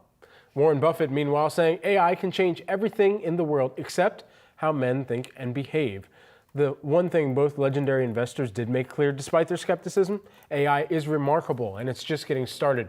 Here with his own long view on how AI can revolutionize industries like those serving elderly populations, we've got Alan Petrikoff, who is the Primetime Partners co-founder and chairperson. Petrikoff, an early investor in names like Apple and AOL from the 70s, helped shape the modern VC industry, and chairman emeritus at Greycroft. Great to have you here with us today and grabbing some of your time. First and foremost, when you kind of compare or contrast what Buffett and Munger had to say about AI and your own belief in the long view of AI as well, you know, where would you perhaps pick apart what they had to say and perhaps even add on more to it? I hate to pick apart Warren or Charlie. Warren I've known for as long as I've been in the business, and I almost always agree with him. I think that AI is revolutionary. I mean, I've said this recently. I was involved with the PC revolution, the chip revolution, the cellular revolution, the storage revolution, the cloud revolution. You can pick them, each one. I think what's happening in AI is way beyond anything we've seen up to now. I mean, the internet had enormous effect on the ability to communicate. AI is going to change how we think about how we find information. The acceleration of information is going to be extraordinary. I mean, the ability to do scientific processes, the ability to develop drugs, the ability to, the biotech world, I mean, everything, instead of taking years, can maybe take days or minutes. I've seen demonstrations that just are mind-boggling. Now, I agree with them that in the end of the day, you do need a human intervention. So not everybody's not going to be put out of business, but it is it's going to change the way we do things and accelerate everything. Alan, it's Julie here, and I appreciate that perspective from you in particular. I should mention. You're out with a memoir called No Red Lights, Reflections on Life, 50 Years in Venture Capital, and Never Driving Alone. So perhaps it's ironic or not ironic that you're joining us, appropriate that you're joining us from a vehicle, given the title of the book. So I think it's that people need to pay attention to what you're saying, in particular because you have been in this game, in particular in the venture capital game. Your job has been spotting the next big thing for your whole career. And so what's sort of convincing you that this is such a big deal, right? Is it that you've seen these demonstrations? Is it the people that you're seeing that are behind this? What's the sort of deciding factors for you? Well, I've played around with ChatGPT myself like everybody else, but I think more importantly is the fact that it's going to transcend education, medical, scientific. No matter what area you think of, ChatGPT AI is going to have an enormous impact. Now, that frankly, I would go along with what Warren and Charlie said in the sense that it's like everything else. There is an enormous hype going on, and everybody is rushing to put in money. I don't have the latest numbers. They change by the hour, but there are literally tens, if not hundreds, of companies being formed to participate, raising extraordinary amounts of money. And there are going to be a lot of disappointments along the way, but there will be a lot of successes. And it's interesting. I keep referring to Warren and Charlie because they just made that comment. We are of similar age, although I must say I'm much younger by at least 4 years or 5 years. But I am 88, but I always say I'm the oldest person in the room with the longest time perspective.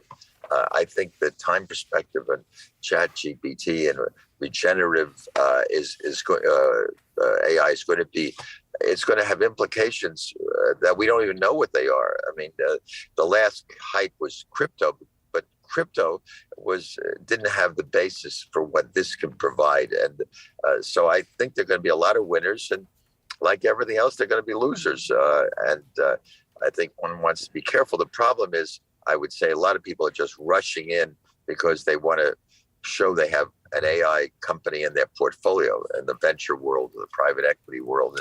And it takes a lot of money to play in this game.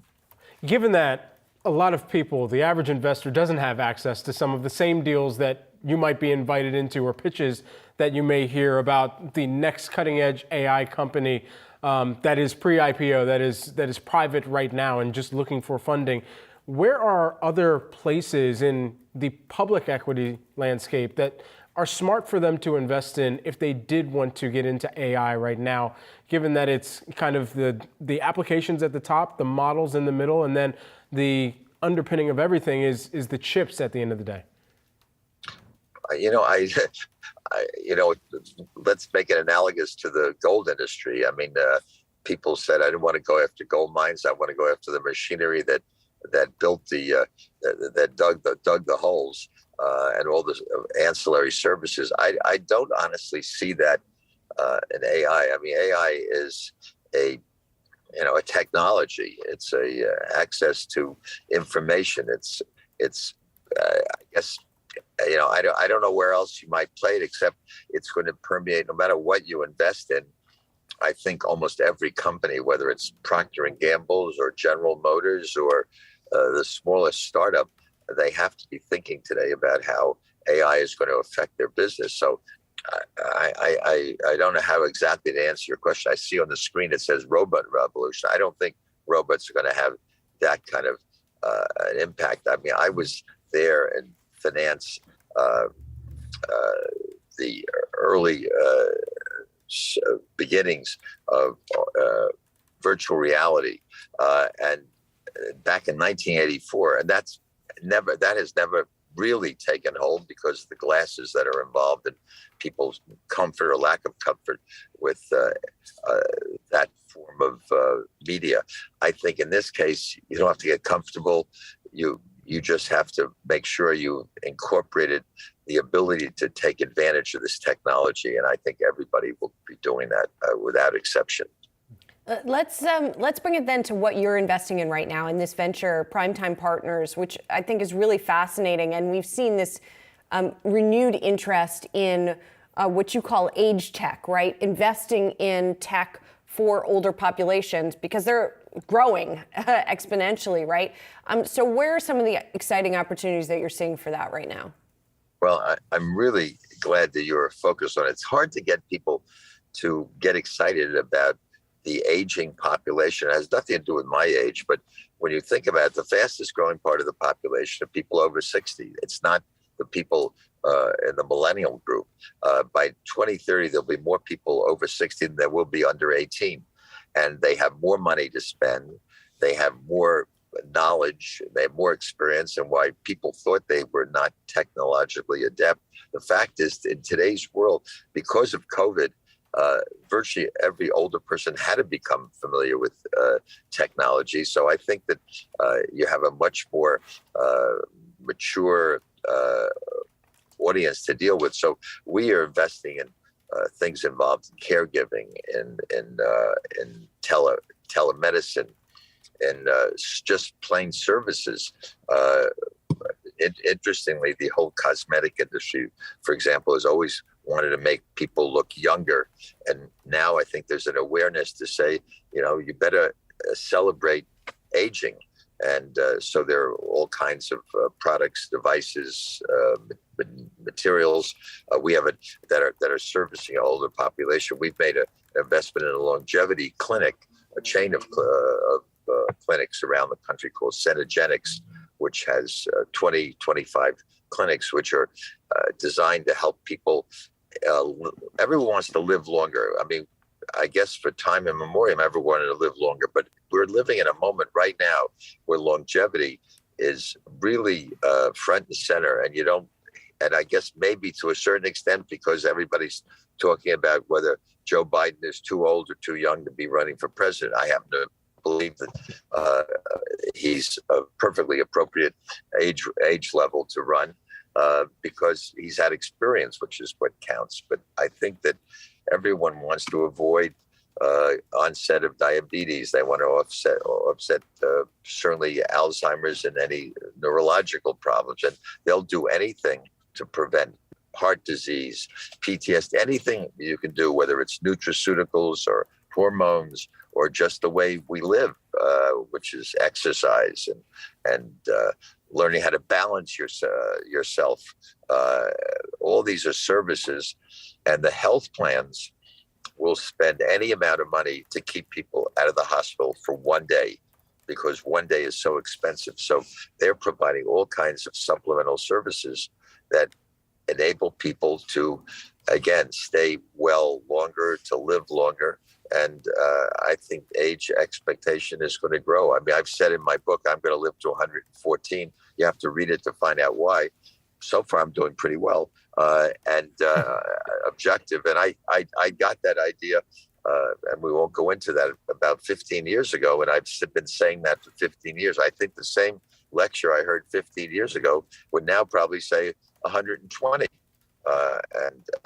There's an article that came out just a few weeks ago by one of the leading gurus in this area who said there may be someone alive today who's going to live to 150. Now, I know it sounds kind of crazy and we can't imagine what the person would look like, but it's that kind of thinking it really is taking hold in the population, which is very encouraging and great for primetime partners, because we have, in 2.5 years, we've made 30 investments.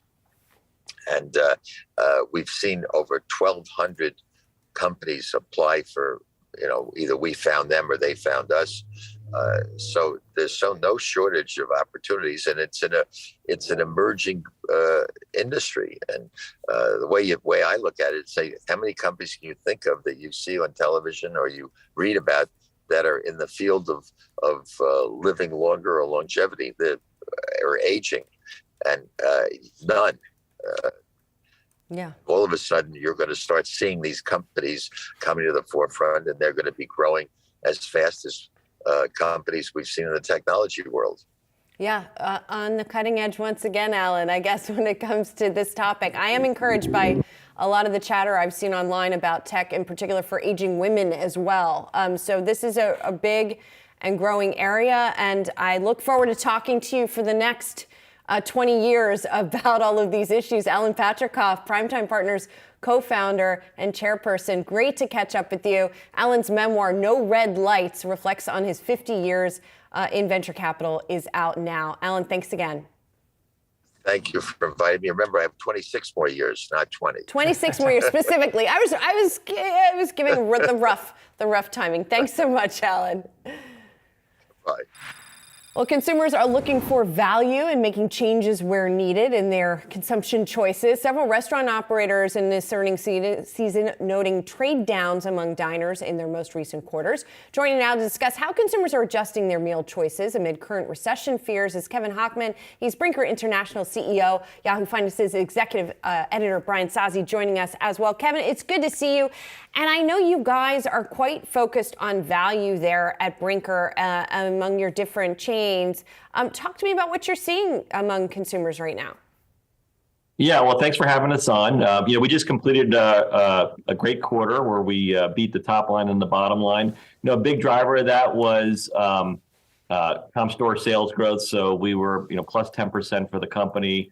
Maggiano's was plus 21, and Chili's was plus 10. And what we're seeing is we're still seeing actually a pretty healthy customer. We're seeing what everybody else is seeing in the industry, but we're not seeing that at Chili's as of yet. So we had some pretty good mix gains. We've had some pricing. We saw some traffic increases at Maggiano's. And so far right now, the customer is really hanging in there. But, we're obviously watching what everybody else is too.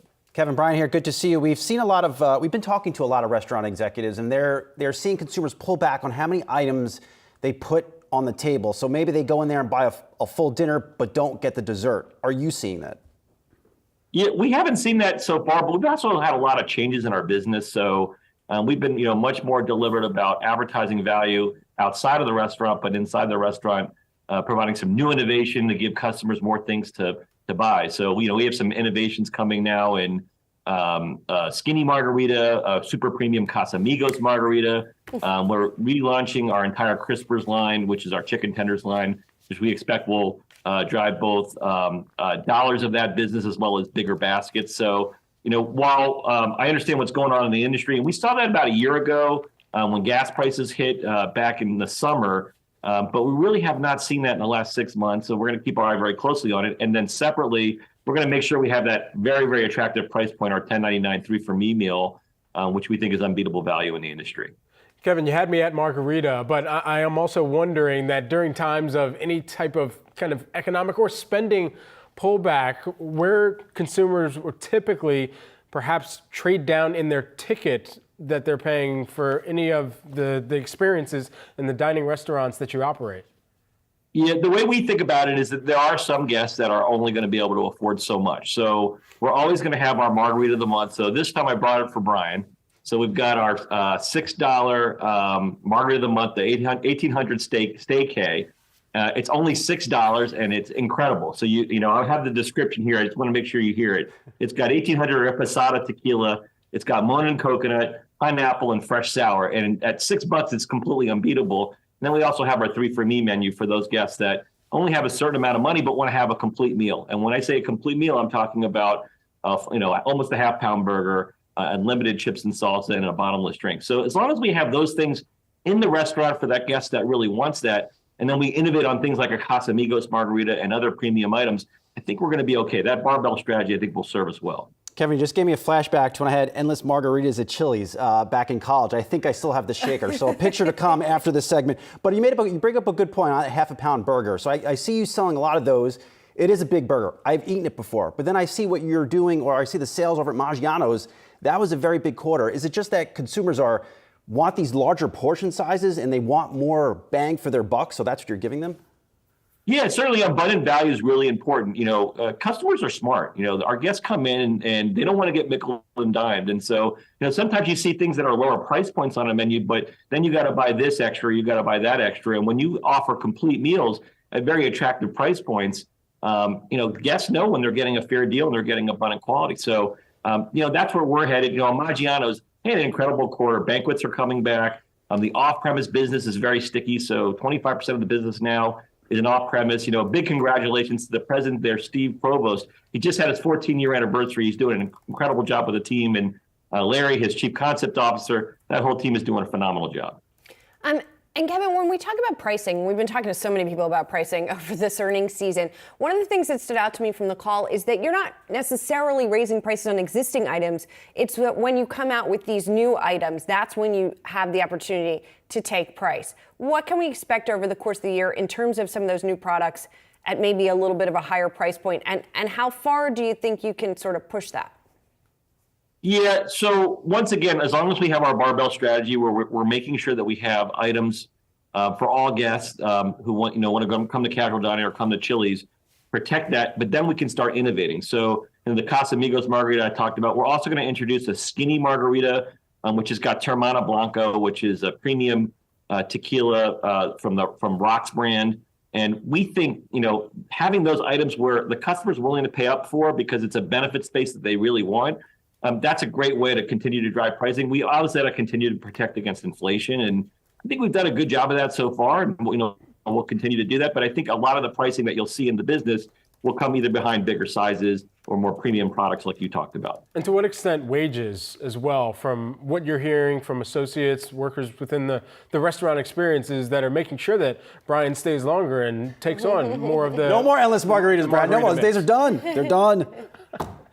Yeah, our team members, they are really appreciating the changes that we've made in the restaurant. So the last 12 months, we've really been embarked on simplifying the heart of the house and the front of the house so that our team members can spend more time with the guests, making great food. And we're seeing it in all our scores. So food grade, intent to return, server attentiveness, guest experience a problem. They're all at highs well higher than anything since the pandemic started. And we're also seeing turnover come down because of those changes that we're making. And so when the guests are having a good time and the team members are having a good time, that's when we see intent to return and repeat rates go up. And I feel like we're on that trajectory. And I think if you talk to our folks in the field, when you go to a Chili's, they feel the same thing. Kevin, I've seen a lot of different iterations of Chili's through the years. Of course, the rib commercials, but I've seen a lot of other food put on that menu. What is Chili's today? Who should they stand for? Yeah, well, so our positioning is what we were when Chili's was founded. So it was a place that you could come and you have great drinks, you have great food on some core items like burgers and fajitas and chicken crispers, margarita, cold beer, and do it in a fun and friendly atmosphere with great service. And that's what we're about. We're getting back to that. We've had town halls all across the country with all of our management. And the idea was we're getting back to being what Chili's was when we were at our best, which is exactly the things I talked about. And, as long as we focus on those things, burgers, crispers, margaritas, fajitas, we do them really well in a fun and inviting atmosphere, we're going to continue to win. I think that is our unique position in the marketplace when we started, and it's going to be our unique position in the marketplace going forward. Our team happy hours are usually at a very controversial local watering hole, so maybe we'll have to switch that to Chili's in the future. Kevin Hochman, Brinker International CEO, thanks so much for taking the time here today. Thank you, Brad. And no controversy at Chili's, just amazing margaritas, and make sure you come on Mother's Day. We know it. With the Terramanas in the pour, we know it. Thanks so much, Kevin. Thanks, guys. Coming up, is current market action a sign of relief or a lull in the storm? We're going to speak with one expert on this next.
Markets hoping for a breather after weeks of tumult, punctuated by a strong jobs report and another Fed rate rise, plus the third U.S. bank failure in just 2 months' time.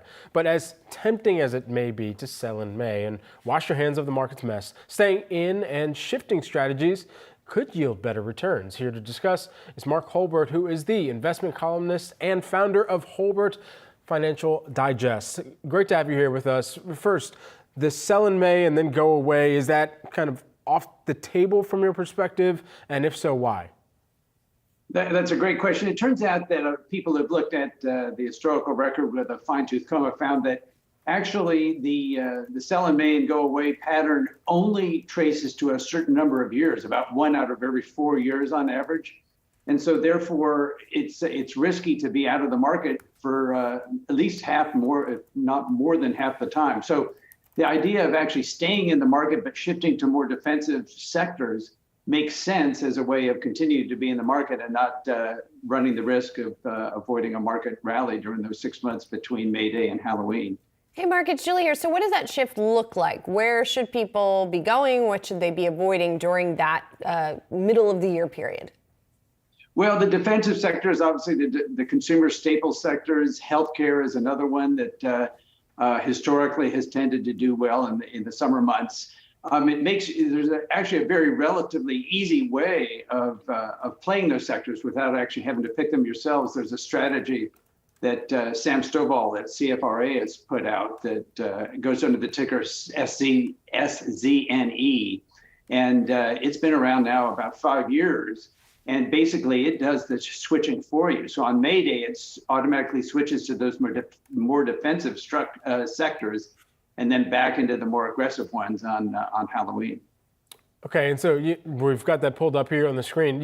Just as we kind of think about where the directionality of these markets could continue to move over the course of this year, I mean, we're looking at kind of being back near some of the peaks of this year for the S&P 500 at least, but we've been in that range once again, or in that ballpark prior to this point. So ultimately, do you just foresee some type of sideways activity through the rest of this year? How could investors play that, and what sectors really catch your largest interest in that?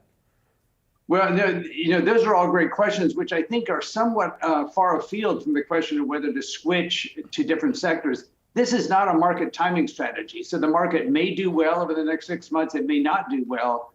But basically, the idea of this strategy is without making a call on the market as a whole, there's a way in which you can stay in the market but shift your beta, basically, become more defensive for those 6 months. So it's not really saying, yes, this is a particular 6-month period that'll do well.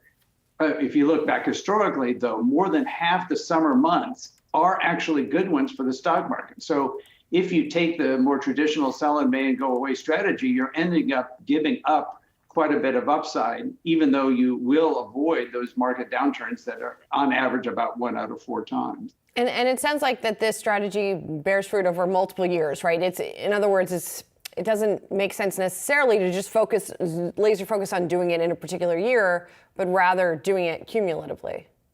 No, that's a great point. I mean, if you go back and look, actually, the ETF that Sam Stovall created actually has not beaten the market since 2018 when it was launched. S&P has back tested and back calculated what the return would have been back to 1990, I believe, and over a 20-year period, it actually has beaten the market. So if you look at those historical precedents, what it suggests is that this is a long-term bet. So you're not necessarily making a bet in any particular year about the direction of the market. So this is one of those things like being a card counter in blackjack. You can't expect to win every round, but by getting the odds increasingly in your favor, that over time you'll end up winning. Mark Holbert, who is the investment columnist and founder of Holbert Financial Digest. Thanks so much for taking the time here today. Appreciate it. My pleasure. Let's do a quick check of the markets here, sponsored by Flex Shares. The Dow, the S&P 500, and the Nasdaq are all in negative territory right now as we are nearly 90 minutes into trade on the day. The S&P 500 flat, just barely to the downside, but the Dow's down 0.2%, and on a percentage basis, the Nasdaq mirroring that roughly. All right, we got some great interviews lined up all day here at Yahoo Finance. Stay tuned for Jennifer Schonberger's exclusive interview with Chicago Fed President Austin Goolsbee. That's coming up at 11 a.m. Eastern. They're going to discuss everything from rate hikes to credit conditions, so you don't want to miss that. That's right. Plus, Rochelle Akupo is going to take us to the big screen for a conversation with an analyst at ComScore. This is following a big debut from Guardians of the Galaxy. Guardians of the Galaxy 3.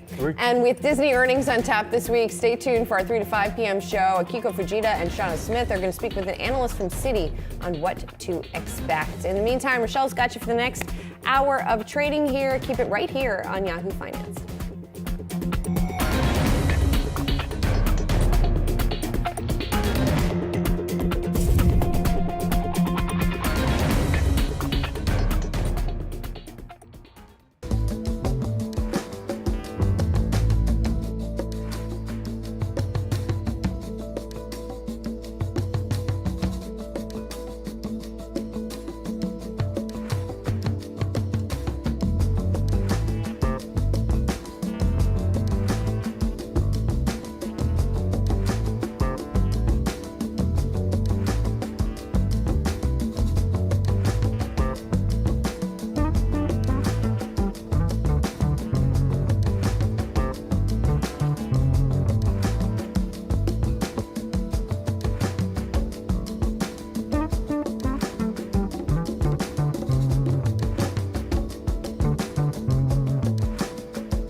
Welcome to Yahoo Finance. It's 11 a.m. on the East Coast, 8 a.m. on the West. I'm Rochelle Akufo.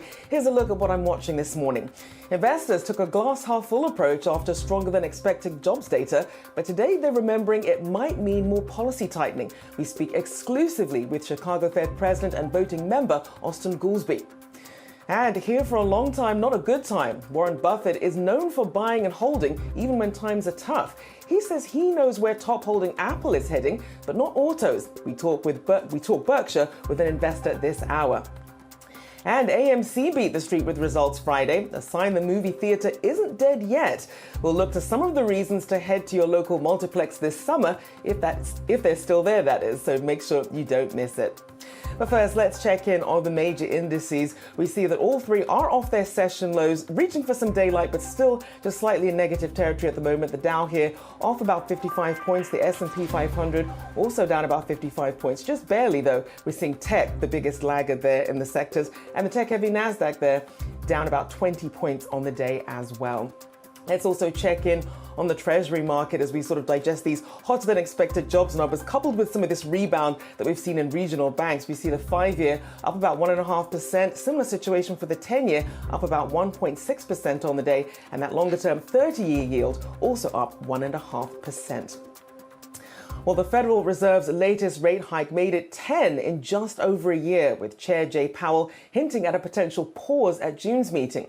But that was before a jobs report that stunned to the upside, once again showing the resilience of the U.S. labor market. Wage growth picked up, the unemployment rate fell, and the often debated participation rate held steady. Good news for workers, of course, but less welcome by the Fed as officials attempt to cool that still high inflation. And of course, banking sector turmoil is expected to do a lot of the Fed's work for it, in the sense that it should help temper lending and cool the economy.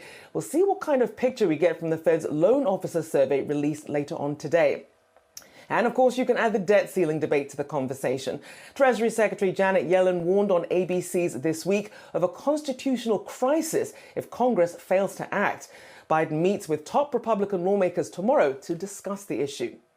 And so to policy. Chicago Fed President Austan Goolsbee voted in favor of the latest rate hike at last week's meeting. This after he called for caution over rate increases in April in the face of recent banking stress. Those comments catching the attention of investors as something of an outlier. Well, let's get over to Yahoo Finance's Jennifer Schonberger. She's sitting down for an exclusive interview with the man himself. Jennifer. Thanks, Rochelle. And President Goolsbee, welcome to the program. It's great to have you. And a belated congratulations to you on the appointment to this position. Well, thank you very much, Jennifer, and thanks for having me back on. I want to kick off the conversation with your thoughts ahead of the last policy meeting, when you suggested that the Fed should move cautiously when it comes to raising interest rates in light of the recent bank failures and the uncertainty that presents for tightening credit conditions. Yet you voted in favor of raising rates by 25 basis points at the last meeting. Why? Well, I did. And in the speech where I said that we want to be cautious, I said this moment that we're in highlights how data dependent we need to be, that we need to be looking at credit conditions and a whole bunch of financial indicators in addition to our normal things that we look at on the real side of the economy. And in our surveys and our contacts with business contacts and in looking at the credit conditions, we had yet to see that tightening really bite on the real side of the economy. So I felt that it was appropriate to stick with the plan that we had outlined the meeting before. So then how are you viewing credit conditions right now? What are you seeing? How do you interpret that for credit conditions going forward and the outlook for the economy and setting policy? Well, I'm certainly getting vibes, as you are, in the market and in the business context, that the credit crunch, or at least a credit squeeze, is beginning. We'll get more information today from the lending officer survey, but that's shown that those conditions have been tightening for some time. So we'll have to keep that in mind. This whole, I don't even know what we would call it, the argument about the debt ceiling comes at the worst possible time, where we're trying to figure out what is a very strange business cycle coming out of the pandemic, weighing off against the tightening that's coming from these bank failures and uncertainty, and to add onto it this uncertainty about whether the government is going to pay its bills. It just makes it extremely difficult to figure out what will be the conditions for economic growth in the job market. I think you highlighted properly, or they highlighted in the opening segment, that the job market has been extremely robust. At the same time, we've seen the jobs openings come down, the so-called vacancies to unemployment rate, which a lot of economists look at as a key indicator of wage demands and the strength of the labor market. You've seen that ratio coming down in a way that's consistent with soft landing. So what we're just trying to do here is fulfill the legal mandate of the Fed, maximize employment and stabilize prices. Inflation's been higher than we wanted, but let's try to stabilize the prices without generating any unnecessary recession. You mentioned we may be at the beginning stages of a credit crunch. Of course, juxtapose that with how you just characterized the job market and the fact that we are still dealing with uncertainty about raising the debt ceiling here. So bringing all of this together, does it at least raise the odds for a recession? I think you have to say that recession is a possibility. You got a lot of major forecasters forecasting a mild recession already for the second half of the year. So I think that's got to be on everyone's mind. And in a way, you do not land the plane nose down. And so we want to just make sure that these bank stresses, I don't know if it's full-blown credit crunch, but it's certainly credit tightening. You see from talking to the lending officers or our business contacts out here in the Midwest, that will slow the economy. And we absolutely should take that into account when we're setting monetary policy. We have to figure out how much of the work of monetary policy is getting done already through the credit conditions. And we have to be mindful that that's not going to be evenly distributed around the country. The sectors that are more bank dependent are going to be more directly affected by that kind of credit tightening. So on the job market, we got what people are calling a pretty strong jobs report on Friday. You saw wage growth up 4.4%. Juxtapose that with the revision downwards in non-farm payroll numbers earlier in the year. You started to see job openings drop. How do you view that report, and how does that inform your view of the job market going forward?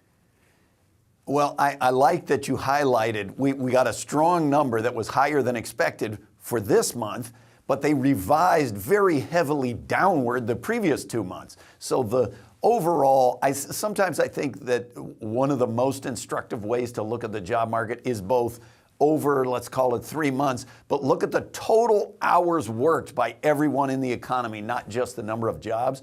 And you've seen that the total hours worked has not been as robustly growing as the jobs numbers would suggest.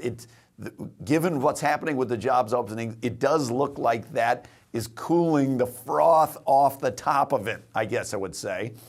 But there's a long time between now and the next FOMC meeting where we got to decide on the rates. And with those over a month, I think the job market and the credit conditions Those are the two main things that we want to be looking at, besides, of course, the prices themselves. Okay, so you said you don't want to land the plane with the nose down, right? You are perhaps seeing some cooling now, as you just mentioned, in the job market. So how does that inform the policy path for you here? How much work do you think is left to do? Is it worth sitting back, taking a pause? What's your sense? Well, like I say, we're more than a month away from the next FOMC meeting. I don't think we can decide what we should do with rates now. We have to see what's happening with these conditions, especially the credit conditions, the job market conditions, and what's coming in on the new month-to-month inflation on the price side. You saw the producer price index moving into a deflationary environment, which was a surprising number to get. And I think the whole backdrop of, are we easing the supply constraints that plagued us for the last couple of years is also a factor in thinking about whether you can have the proverbial soft landing. So we're in a range now of 5 to 5.25% on the Fed funds rate. That has been penciled in by the median as the peak rate. Does that make sense to you right here, right now? Well, like I say, at the last meeting, 2 meetings ago, we laid out a strategy, a plan. When you look at the SEP, where all of the members of the FOMC give their forecasts of what they think would be appropriate policy, we're getting in the range of what the dots say in the dot plot.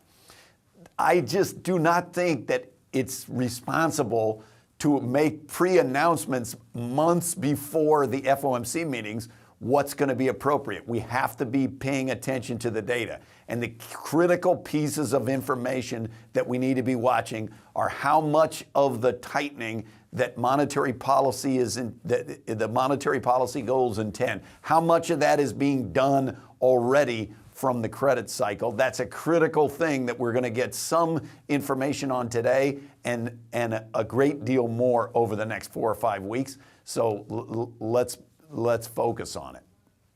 President Goldsmith, I'm a bit surprised that with quantitative tightening now, that is not slowing down a bit in light of the liquidity issues that we are seeing. Why not temporarily slow that down? Well, as you know, there's a balance to be had on any quantitative tightening or easing, where putting that on autopilot so people are not thinking that at every meeting they're debating exactly how many billions of tightening or easing should be done. I think it's healthy to get on a rule and a path.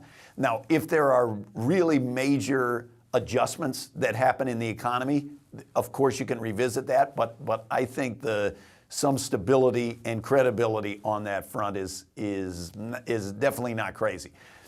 I think the context of the debt ceiling now kind of coming due, becoming more salient, is going to make for potentially a lot of weird things to happen in financial markets. So we should be extra attuned to that, and let us hope they can just get past this and raise the debt ceiling so this isn't a self-inflicted wound of the most grievous kind.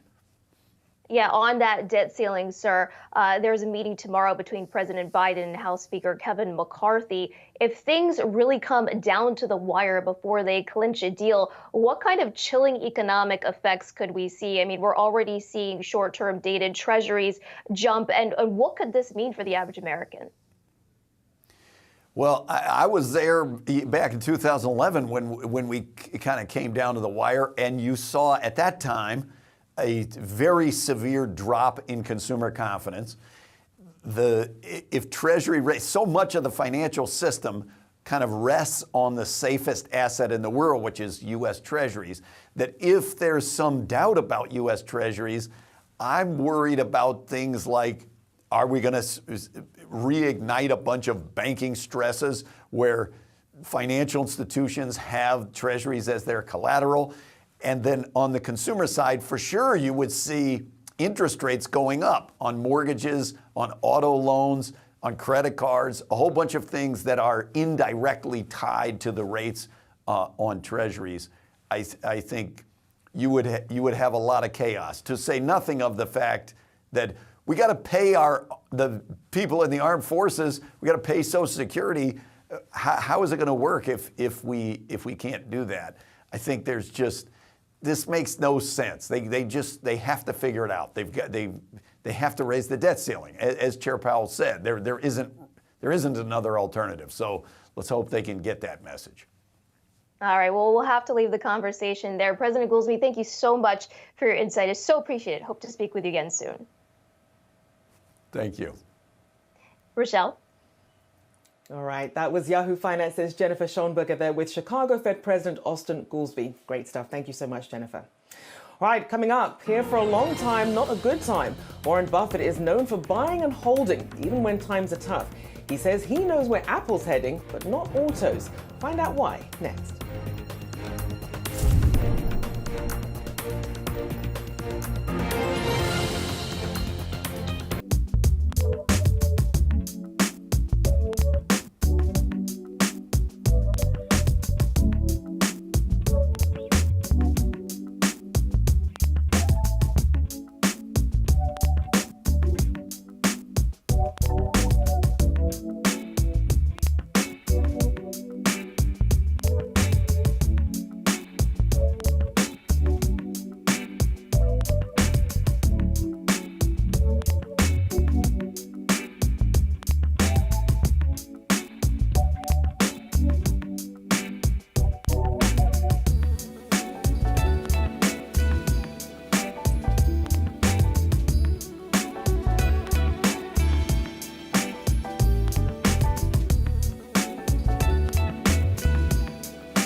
Let's do a quick check of the market sponsored by Flex Shares. We're seeing markets searching for some direction here. We're seeing a lot of hyper oscillation as we're in this 11 o'clock hour. We're seeing the Dow here now selling off a little bit more now, down about 70 points. The S&P 500 also down just about a point there, trying to reach for some daylight. In terms of the S&P, we're having energy and financials at least trying to push the way up, but the Nasdaq there still down by about 18 points as well. So searching for some direction. Even as regional banks rally this moment, we're still trying to search for direction and see some conviction from investors right now. All right, let's turn now to the biggest takeaways from Buffett and Munger out of Omaha, Nebraska. The investors taking a critical view on frosty U.S.-China ties, with Charlie Munger slamming disputes as stupid, stupid, stupid. He says if there's one thing we should do, it's get along with China and have lots of free trade with China, saying it's in our mutual interest.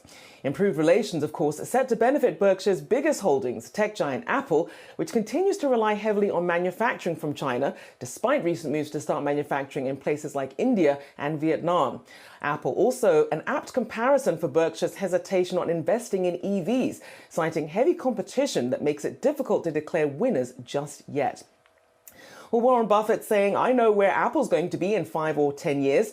This compared to cars, I don't know what the car companies are going to be in 5 or 10 years. Now, even for a company like Tesla that manages to take the lead, Buffett says fierce competition means winners aren't set to stay winners for long.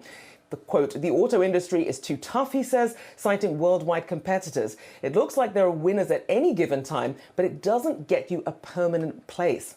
Now, his longtime partner in business, Charlie Munger, agrees. Munger cites the cost of building and testing electric vehicles, saying it's imposing huge capital costs and huge risks. And I don't like huge capital costs and huge risks.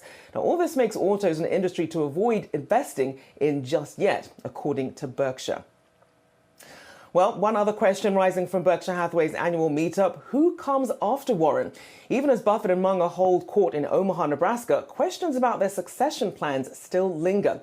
Is Greg Abel quite able to keep Berkshire investors calm about the future? Well, joining us now to discuss is Stephen Check, Check Capital Management President and CIO. Good to have you on the show here. So I want to first start with your takeaways from Berkshire here. I mean, they covered a lot of ground here: US, China, Apple, AI as well, and even a little bit on the bank runs as well. But I want to first get your takeaways as well. Well, it was a very uplifting meeting. Remember, this is kind of the first real meeting since COVID. So since 2019, and it's just really good to see the crowd back, not having to do vaccine checks coming through. And Warren Buffett himself seemed just rejuvenated. It's like he almost went back and took a little bit of a speech class or something in the last couple of years, and there was the ums that were in the meetings the last couple of years just disappeared this year. It was just a really great vibe. And we have to talk US-China relations because that's something that we had commentary on. And when you think of some of the biggest holdings of Berkshire, we mentioned Apple there, and really what's at stake here.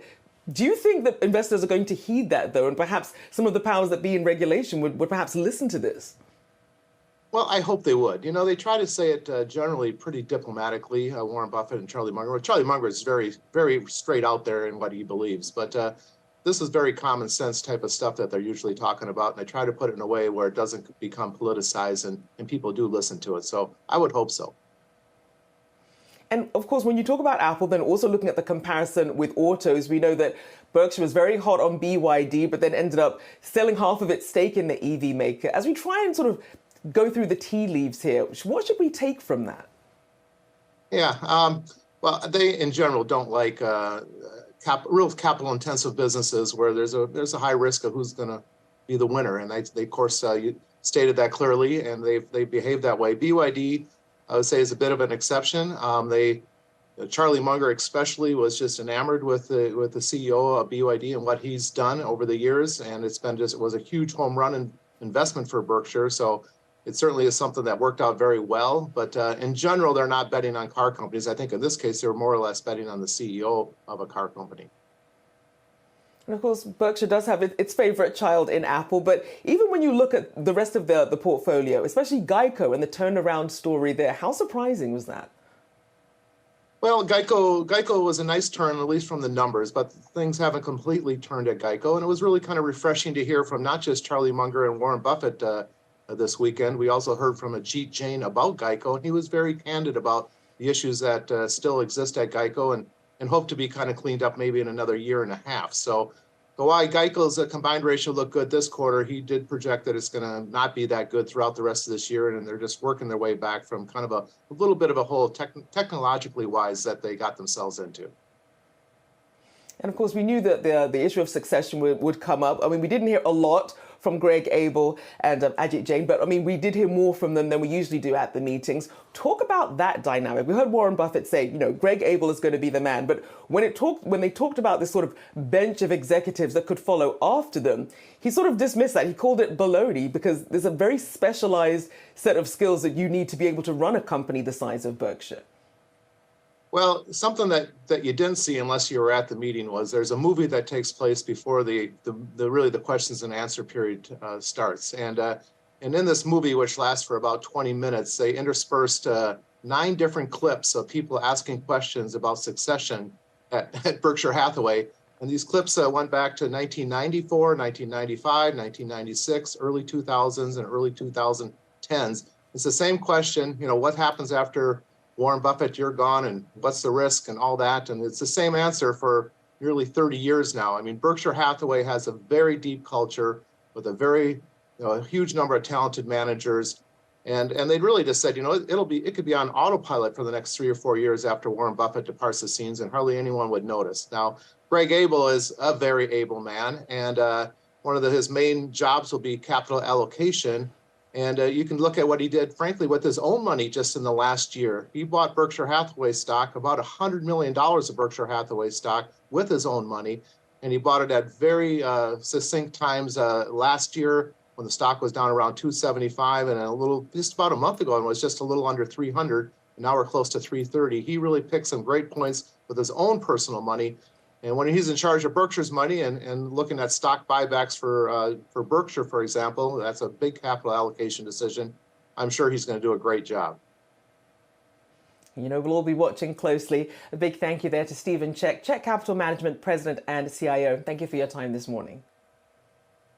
All right, coming up, investors took a glass half full approach after stronger than expected jobs data, but are they forgetting it might mean more tightening from the Fed?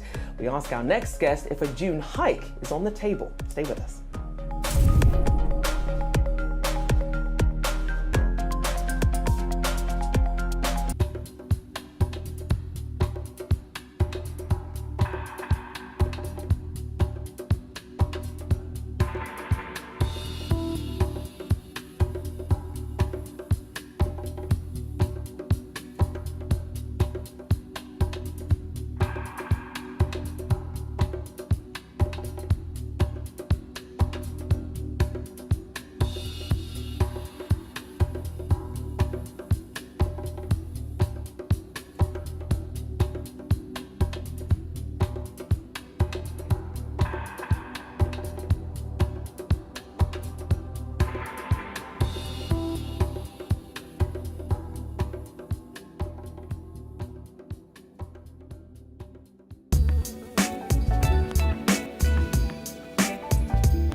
Will they, won't they? The debate over Fed policy gets murkier by the day. Stronger than expected jobs data on Friday sent markets higher. Now that's a glass half full approach, considering it might mean more tightening from the Federal Reserve.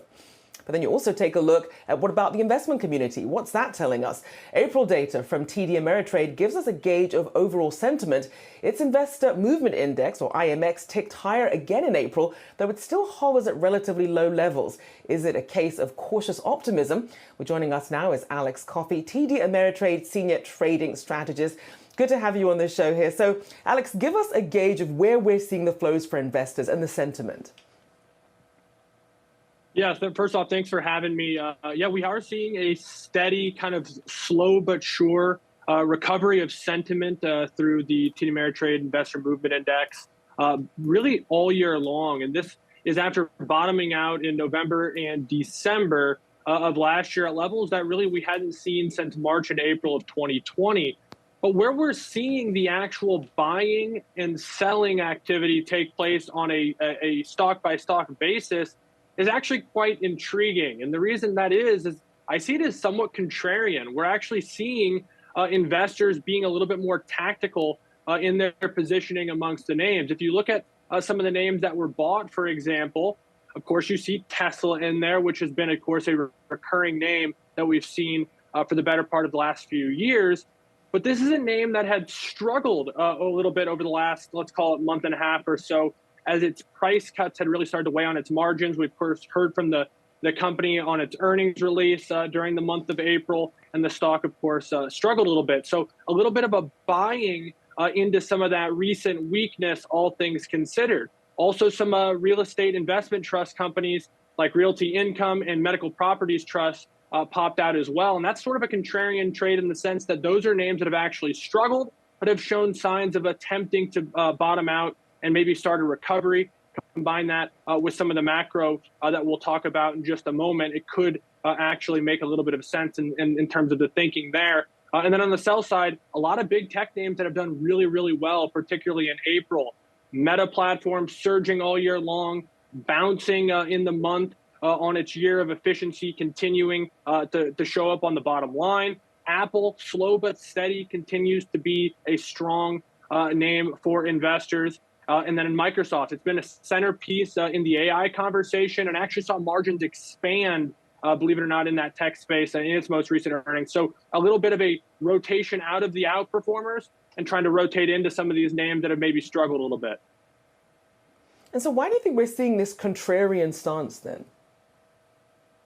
I think this is just investors as they've gotten access to more and more information from shows like yourselves and, of course, some of the education that's provided by places like TD Ameritrade and elsewhere. You actually just see investors, of course, looking for things that are moving. And oftentimes you'll see, of course, names that are kind of hyped at the time. AI has, of course, been a big discussion, will garner attention. But also just the old adage of the attempt to buy low and attempts to sell high. Of course, many investors are still relatively passive in their approach, but those who are active are trying to be tactical and not always just jumping on the momentum train and try to follow things higher or lower as those movements are happening. And we know you also pull out the millennial demographic there too. Are we seeing a very different behavior from them versus the rest of your investors? It's mostly saying the same, of course, a little bit different approach. Some of the time horizons are going to be different. So we've seen different reactions at time. But I would say in terms of this particular month, a lot of the same trades. You do see an increase in the millennial index, a lot of overlap in some of the names that were being purchased, but also both segments, both the overall TD Ameritrade client population and millennials were both net buyers of equities as well, which of course is showing sort of that sentiment starting to come back. Of course, this factors in things like fixed income and interest-bearing products as well, which of course have gained a lot of attention with the interest rates coming off zero in the last year. But we are seeing buying activity come back into equities. And of course, some of those product mixes are relatively similar between the two populations. And you mentioned interest rates, more data for the Fed to get to digest this week. You have CPI, PPI coming out as well. And on top of that, we're seeing something of a comeback in regional banks, but we're still sort of waiting to see some stability across the board. At what point do you think, in terms of the regional banks, will the bleeding actually stop? Yeah, it's a really, really good question. Obviously, tension is high, but it has certainly dissipated over the last few sessions. And you know, this is one of those situations where information is going to be key. Sometimes it's going to be speculative. Sometimes it's going to be not so speculative, and it's going to be good news. It's going to be bad news, and we're going to see ebbs and flows. I do think it complicates the process for the Federal Reserve. It complicates the process for investors and you know, trying to figure out exactly where things go from here. I think for the first time in quite some time, we have a very interesting Federal Reserve meeting coming up because I think an argument could be made for all three actions, both you know, interest rate cuts, interest rate pauses, and of course interest rate hikes, depending on what the data may be going forward. Right now, of course, about a 90% chance that it's going to be just simply a pause, which is sort of playing things down the middle. But there is still, at least in the last check that I had, about a 1 in 10 chance of another 25 basis point hike. We may have more clarity on that, as you mentioned, some of the inflation data that's slated to come out this week that could provide further clarity there. But what really interests me as we look ahead to the rest of the year is just how divergent market expectations are from the words of the Federal Reserve. And the only way to make that make sense is that the market is pricing in for either significant more uncertainty in the financial sector, or, of course, a pretty significant downturn fairly abruptly here in the economy.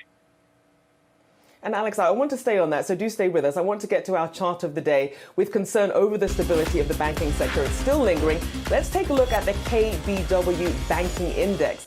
So here we see a 10-year chart, which Alex points out suggests that bank stocks may have another big drop in them. He says if we hit the support level on the chart, the index would be down about 60% from its January 2022 high. So let's get back to Alex Coffey, TD Ameritrade Senior Trading Strategist. So do we have an idea of how severe that drop might be and what perhaps might change that trajectory? Yeah, well, what's going to change the trajectory is we're going to need stability to take hold in the regional banks and the financial sector as a whole. As you mentioned, though, optimism has started to creep back in the last few sessions. This banking index, of course, though, did capture all three of those major banks that failed or were taken over through receivership: Signature, Silicon Valley, and First Republic. So it used to be 24 members, now down to 21. That, of course, is factored into some of that downside. It also captures names like Western Alliance and Zions. So you do have some of those fearful, names that have come up over the last week or two, last couple months that are constituents of this index. But you pointed out, you can just see how much damage has been done in fairly short order. We're getting back to levels that we haven't seen in several years. And so this is something to watch. Of course, that line there at the bottom there is tracing back all the way back to 2016. So looking for some of those levels along the way. Of course, some of those levels for the middle of 2020, we're approaching that around 70. Of course, the depths of the uncertainty of the pandemic as well, a little bit below that. So a couple levels to look there along the way if the uncertainty continues or even potentially builds from here amongst those, not only just regional banks, but primarily that's where the focus has been. But names like Bank of America and JP Morgan, of course, are included in this index as well. It's true. When you think of the banking fallout, it's also that psychological sort of crisis of confidence that's adding on this as well. A big thank you there to Alex Coffey, TD Ameritrade Senior Trading Strategist. Thank you for joining me today. All right, coming up, Zoom fatigue. Can you really build a creative and collaborative environment with remote workers or a hybrid model? Is this just the new normal, or are we forgetting the value of FaceTime? We discuss next.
Before COVID, only 23% of professionals worked remotely. Today, 59% are working remotely most or all of the time. That's according to data from the Pew Research Center.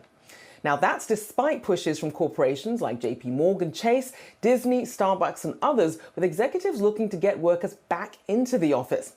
For example, the latest voice pushing for a return to the office is OpenAI CEO Sam Altman. In a fireside chat organized by Stripe, the ChatGPT creator said one of the tech industry's worst mistakes in a long time was that everybody could go full remote forever, and startups didn't need to be together in person. He went on to tell attendees the experiment on that is over, and the technology is not yet good enough that people can be fully remote forever, particularly on startups.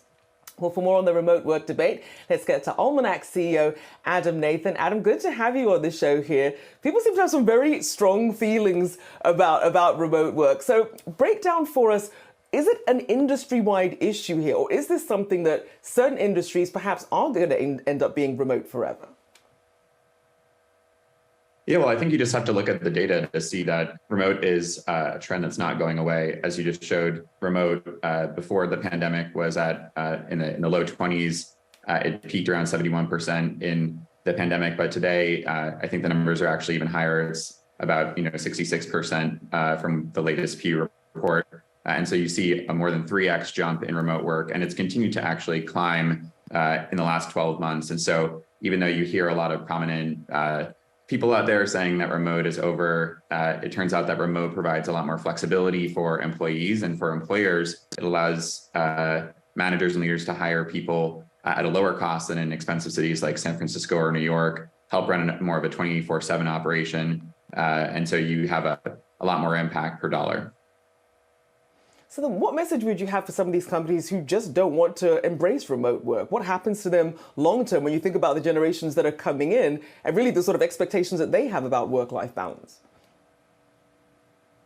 Yeah, well, I think that the problem that we see in a lot of our research at Almanac is that even though where we work has changed, how we work hasn't. And so things like the burnout epidemic, news reports on quiet quitting are all indicators that even though companies have shifted into some kind of permanent remote or hybrid format, they haven't actually changed how they're collaborating, how they're getting stuff done. They're still acting as if they're in an office from 9 to 5 each day. And so we think that the solution is really about companies evolving the way that they work together. The quote that you showed from Sam Altman talked about how the technology isn't good enough. And we would agree that in a lot of cases, the right answer, though, isn't just a new tool or AI. It's actually evolving how you work to be as fast as the internet can enable. So talk about Almanac's role in this structured collaboration using the cloud. How exactly does this work? Because you have some big name clients in here, including Cisco, Indeed, ByteDance as well. Yeah, so Almanac is really similar to how GitHub works for collaborating on code. The way that engineers work together, and engineers have been working on the internet far longer than business professionals or knowledge workers have, and engineers work through a tool called GitHub, which allows them to essentially collaborate asynchronously without meeting, and it employs a lot of structure so that there's a set of rails for common engineering processes like getting approvals on code, and also a lot of transparency so people can answer questions on their own without needing to be in a meeting all the time. And so what we do at Almanac is translate a lot of those innovations that we know enable software engineers to be among the most productive and innovative in the world for business use cases like working on sales contracts or marketing documents or really any kind of writing. And it's interesting because some of the arguments are about sort of in-person collaboration, but on the other side, you also have things like productivity. And looking at some of the numbers here about the amount of time professionals spend 95% of their time looking for files, attending meetings, responding to messages. Is the actual sort of work landscape itself more the issue than sort of this debate between remote and in-person work? Yeah, that's exactly right. I think the debate between remote versus hybrid versus in-person is like a tired debate and almost the wrong question to be asking. There's when it comes to things like brainstorming or collaborating or making decisions, it doesn't matter where you're doing it. You can be doing it in an office. You can be doing it online. You can be doing it in a meeting, not in a meeting. It turns out that there's a better and worse way to do most types of work. And I think what people are looking for is a better way to work, a better way to brainstorm, a better way to collaborate, a better way to make decisions. And a lot of that has to be reinvented for the way that we're working now, which is basically entirely on the internet, online all the time. It's certainly a new normal we weren't expecting, at least until COVID sort of forced us into it. And so now sort of reckoning with how we all fit into this space. I do appreciate you joining us this morning on Yahoo Finance. Almanac CEO Adam Nathan, thank you so much.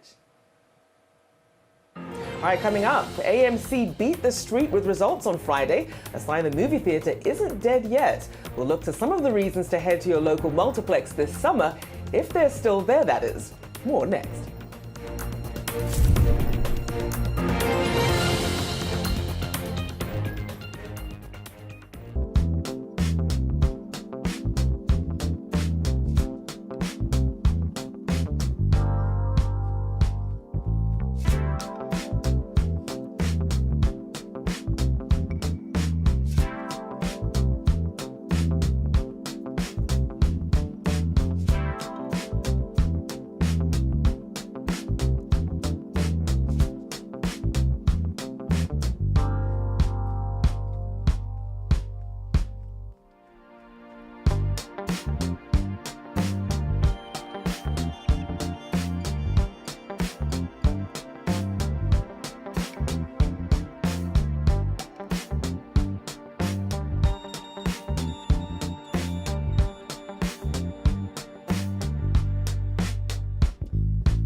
The summer movie season is officially underway with another Marvel debut kicking off the blockbuster period.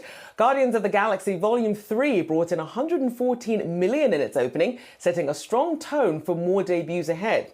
Here to discuss the state of the box office and what to watch is senior Comscore analyst Paul DeGarabedian, along with Yahoo Finance's Ali Kanal. A big welcome to you both here.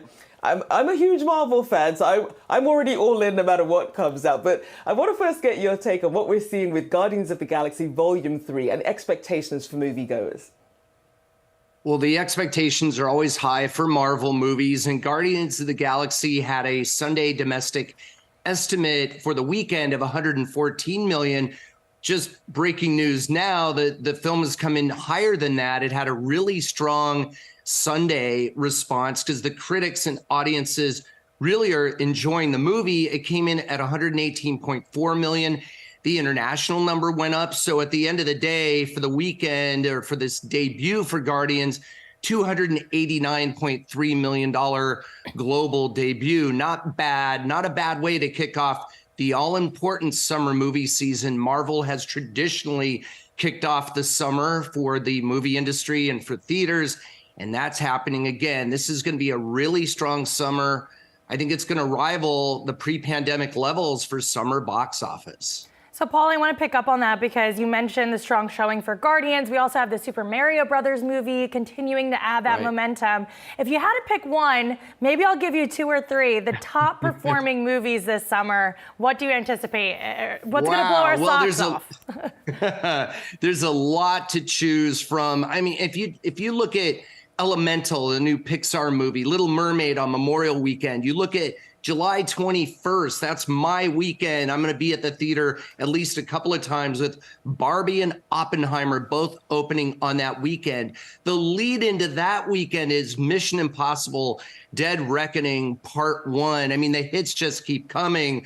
And The Flash, I saw that film at CinemaCon a couple of weeks ago. That's an amazing film from DC. They really need that reset, and I think that's going to do that for them. Fast 10 or Fast X, however you want to say it. That's another big movie on the way. So I just look at this as a blockbuster summer, the likes of which we haven't seen in a few years. I mean, last year was a really strong summer. Obviously, Top Gun Maverick really was a big movie for the industry on so many levels. But this is going to be a summer movie season that's going to have 20, count them, 20 more wide release films than we had last year. That's a lot of movies. So this is just, I think, a bevy of riches on the way at the multiplex. It's hard for me to answer you as to 1 or 2 films. There's going to be, Indiana Jones. How could I forget about Indiana Jones and the Dial of Destiny? So many big films to choose from.